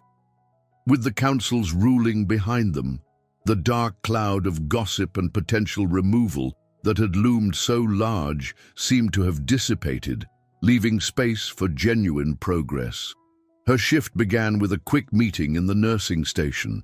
The team discussed daily assignments, new admissions, and a couple of ongoing improvement projects. One involved refining the color-coded supply system that Melissa had introduced weeks earlier. It had proven so successful in certain wings that staff asked to implement it elsewhere. Hearing how her idea was being embraced reminded Melissa why she had stayed the course. Where before she might have hesitated to speak up, she now spoke with confidence about how best to expand the system to other departments. After the meeting, she noticed Jackson in conversation with a physician near the cafeteria entrance. He paused mid-sentence to catch her eye, offering a slight nod of acknowledgement. The formal tension that once plagued them had waned, replaced by the comfortable understanding that they could finally move forward without secrets or fear of retribution. Still, they maintained a careful composure in the public setting. Despite the council's verdict, neither wanted to stir fresh gossip. This discreet professionalism was a dance they had agreed upon, openly honest but respectfully reserved in the workplace. Stepping into the break room to grab a cup of coffee, Melissa spotted Charlotte organizing a small celebration banner, its bright letters reading, "Congratulations, team!" The older nurse turned with a mischievous grin. "Dr. Morgan and I thought the staff deserved a morale boost," she explained. "Just a simple coffee and snacks setup in the lounge. After all we've been through, it seems right to mark this new beginning." Melissa felt gratitude well up in her chest. She offered Charlotte a hand with the decorations, tying ribbons onto plastic stands and placing them near the door. "It's a wonderful idea," she said softly. "It's not just about me or Jackson. It's about everyone who kept the hospital going under a cloud of uncertainty. They all deserve to celebrate." An hour later, the lounge bustled with nurses, doctors, administrative staff, and even a few volunteers. Laughter and animated chatter filled the space, buoyed by the sweet smell of pastries. Morgan lifted a small paper cup of coffee, proposing a toast. Here's to the Hillcrest team, resilient, compassionate, and ready to turn challenges into opportunities. The gathered staff cheered, warm camaraderie replacing any hint of past suspicions. Standing off to the side, Melissa observed the lively gathering with an appreciative smile. Rebecca sidled up to her, nudging gently. "We got here, Mel. All that stress, and look at us now, smiling and actually celebrating instead of bickering or panicking. Feels good, huh?" "Better than good," Melissa admitted, returning the nudge. "I feel like we've reclaimed our sense of purpose. This new vision for Hillcrest, a place where initiatives come from collaboration and open dialogue, it's taking shape." Rebecca's brow crinkled teasingly. "And how about your own sense of purpose outside these walls?" "Don't think I've forgotten your personal life." Melissa let out a soft laugh, cheeks warming. "I'm still figuring that out, one step at a time." In that moment, she felt the truth of her words. The council's approval and the hospital's encouraging atmosphere signaled one chapter closed and another beginning. She could now direct her energy toward growing both professionally and personally. The future, once a source of dread, appeared freshly illuminated, an open horizon inviting her to walk forward. Melissa arrived at her apartment after a long yet surprisingly positive day. The late afternoon sunlight streamed through her living room window, highlighting the gentle, neutral tones she'd chosen for her modest home. She kicked off her shoes, savoring the sensation of plush carpet under her aching feet, and set her keys on the kitchen counter with a soft sigh. Though she hadn't explicitly announced it at work, she'd invited Jackson over this evening, a chance for them to connect outside the hospital's watchful eyes. She didn't regret the boundaries they'd upheld in the professional setting, but here, in the privacy of her own space, she could let down her guard. Taking a quick glance around, she straightened a few scattered papers, old hospital notes, a magazine or two, wanting the apartment to feel welcoming. She even lit a vanilla-scented candle on the coffee table, hoping to add a cozy touch. While it wasn't a grand dinner party setup, the simplicity comforted her. 2 people, no deadlines, just a quiet evening away from the wards and meetings. The buzzer rang at precisely 6:30. Melissa buzzed Jackson in, heart fluttering. When she opened the door, he stood there in casual attire, dark jeans, a crisp blue button-down. The professional veneer he wore at Hillcrest fell away in an instant, replaced by an earnest, slightly hesitant smile. "Hi," she said softly, stepping aside so he could enter. "Hi," he echoed, glancing around. "You have a lovely place. Feels calm, like a little sanctuary." She led him to the living room, offering him a spot on the couch. He sank into it, looking at the framed photos on her shelf. One picture showed her graduation from nursing school, another a younger Melissa with close friends at a beach vacation. The corners of Jackson's eyes crinkled in that way she found so endearing. "Seeing these photos, it's like getting a glimpse of you beyond the hospital corridors." Melissa settled beside him. "Nursing's been my life for so long, but I've tried to keep little reminders that I had a life before the night shifts." She picked up a snapshot featuring her old friend group. "We used to plan cross-country road trips. Of course, I was always too busy." Jackson's expression held gentle understanding. "Let's make sure that too busy doesn't define our future. Balance can be elusive in healthcare, but we can still strive for it." Nodding, she felt a small ache. Healthcare professionals often struggled to separate work from personal existence, and she realized she craved that separation now more than ever. "Maybe once things settle at Hillcrest, I'll take a few extra days off, even if it's just to drive upstate and see the fall leaves." He smiled at the suggestion, then turned more serious. "How are you feeling about everything that's happened? The council, staff gossip, the weight of public scrutiny." "Are you really okay?" Melissa considered. "I'm better," she admitted. "Sometimes I worry we've merely found a temporary reprieve, but I also see how supportive staff can be when they realize we're being transparent. Deep down, I feel a sense of hope." She paused, her voice quieter. "And I'm glad we don't have to hide anymore."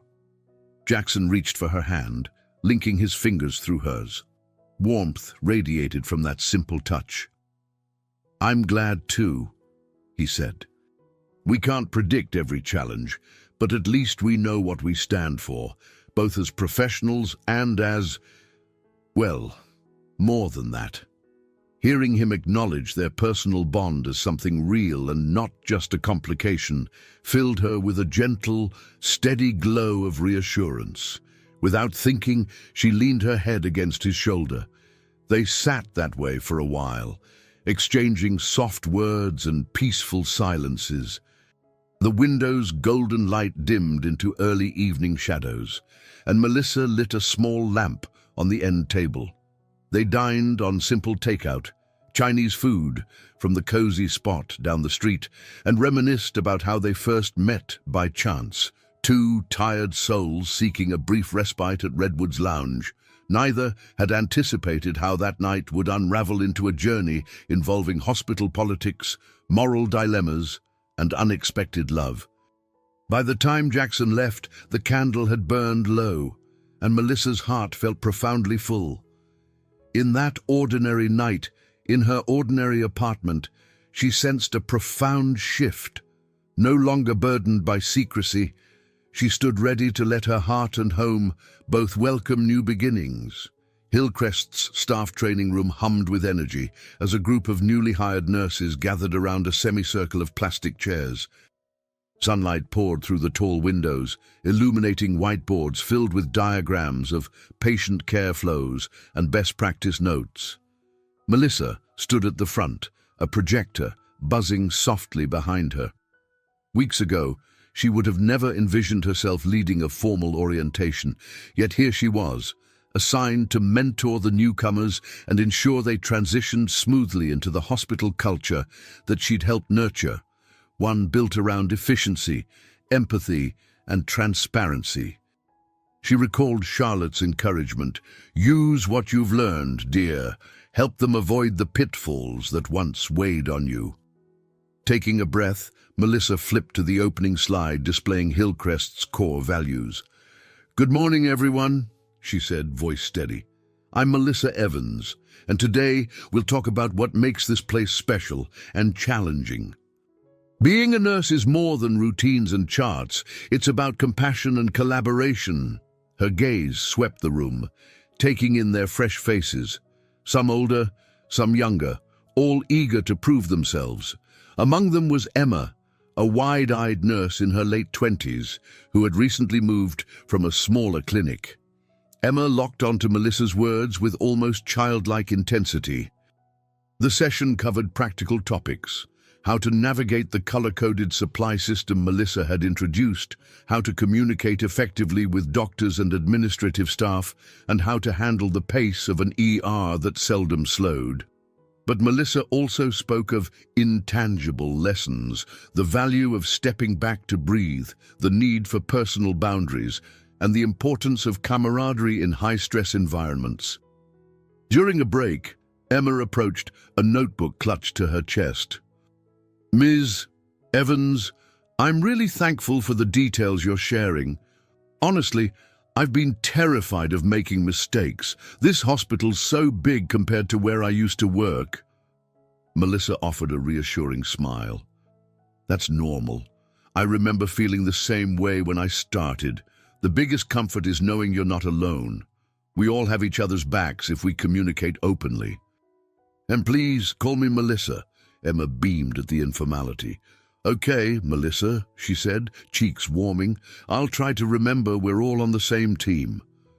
The training progressed smoothly, culminating in a Q&A where new hires asked about shift rotations, continuing education options, and stress management techniques. Melissa found herself channeling both Charlotte's calm wisdom and her own hard-won insights. She wanted these nurses to avoid the burnout she'd nearly succumbed to. By midday, the training room emptied as everyone headed to lunch. Melting into a chair, Melissa exhaled, feeling a mix of pride and nostalgia. A gentle voice behind her said, "Well done." She turned to see Jackson standing at the door, arms folded with an approving glint in his eyes. Her heart fluttered at his presence. "Thanks," she replied, still mindful that they were in a professional setting. "It feels good, passing on lessons I learned the hard way." He stepped closer, his tone quiet but earnest. "You're shaping the future of this hospital, one new nurse at a time." Glancing around, he added, "I remember watching a training session here shortly after I arrived. You were assisting, but not leading. Seeing you now, it's an incredible growth." Melissa felt a blend of warmth and gratitude. She thought of the confrontation with the council, the rumors, the sleepless nights, how far she'd come from a nurse who rarely spoke out to someone who shaped policy and guided new recruits. "I couldn't have done it alone," she admitted. "Not without the support of Charlotte, Rebecca, and you." He nodded, eyes kind. "Team effort indeed. I was just passing by and wanted to say how impressed I am." A flicker of personal affection softened his features before he cleared his throat and maintained a respectful distance. "Anyway, I'll let you get back to it." After he left, Melissa gathered the training materials, a smile lingering on her lips. The sense of a shared journey was unmistakable. She'd started as a dedicated but exhausted nurse, yearning for change without knowing how to initiate it. And Brie, she had become a bridge for newcomers, guiding them away from the pitfalls of burnout and showing them how to thrive.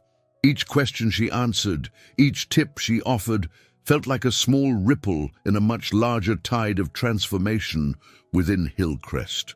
Late afternoon sunlight slanted across Hillcrest Hospital's main lobby as Melissa paused by the reception desk, collecting signatures for the final paperwork.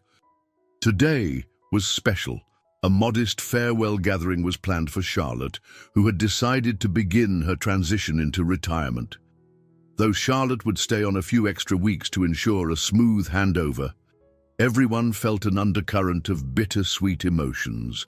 Visitors and staff mingled in the front hall, the day's last rush of patient check-ins winding down. A cluster of balloons floated near a table covered with a simple cake and a few platters of snacks. Melissa approached Charlotte, who stood talking to Rebecca and Dr. Morgan, her usual calm presence brightened by a proud smile. "It's not really goodbye yet," Charlotte said with a faint laugh, noting Melissa's slightly misty eyes. "I'll still be around, training my replacement, but after 40-some years in these halls, I feel ready to rest, knowing the hospital is in good hands."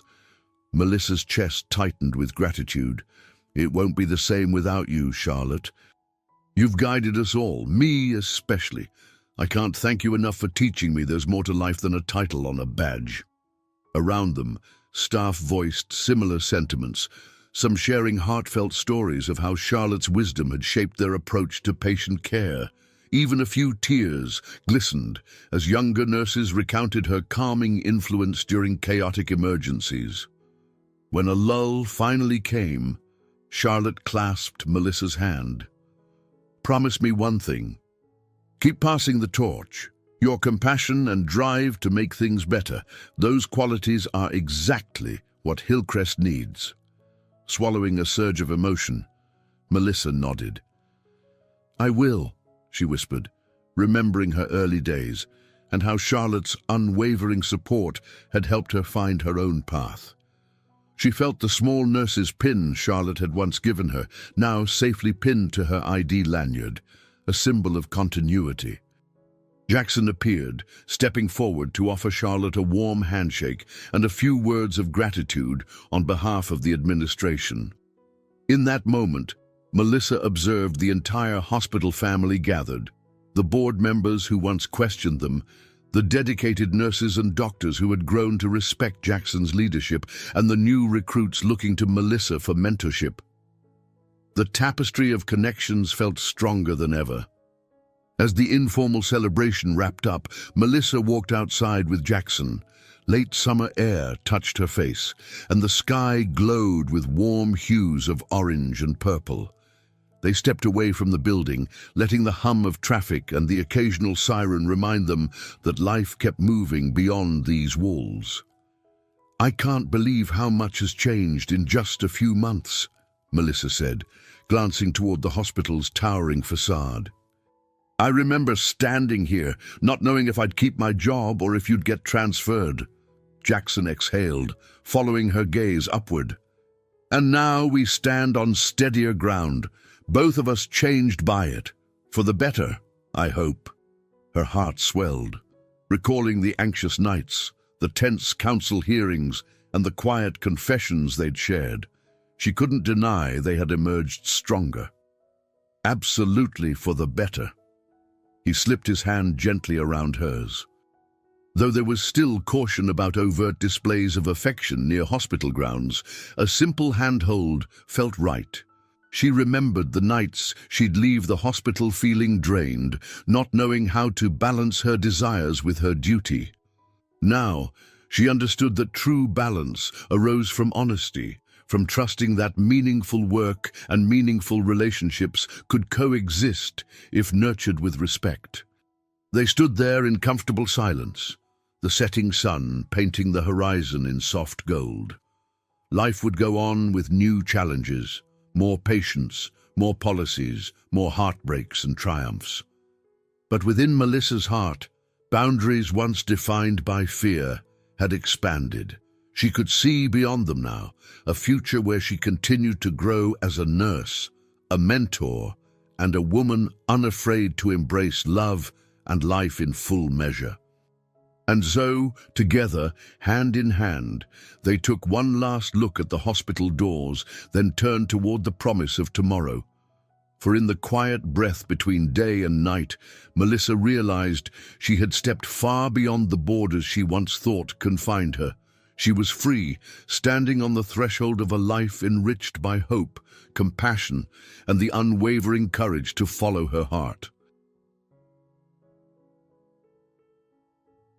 I hope you enjoyed today's story.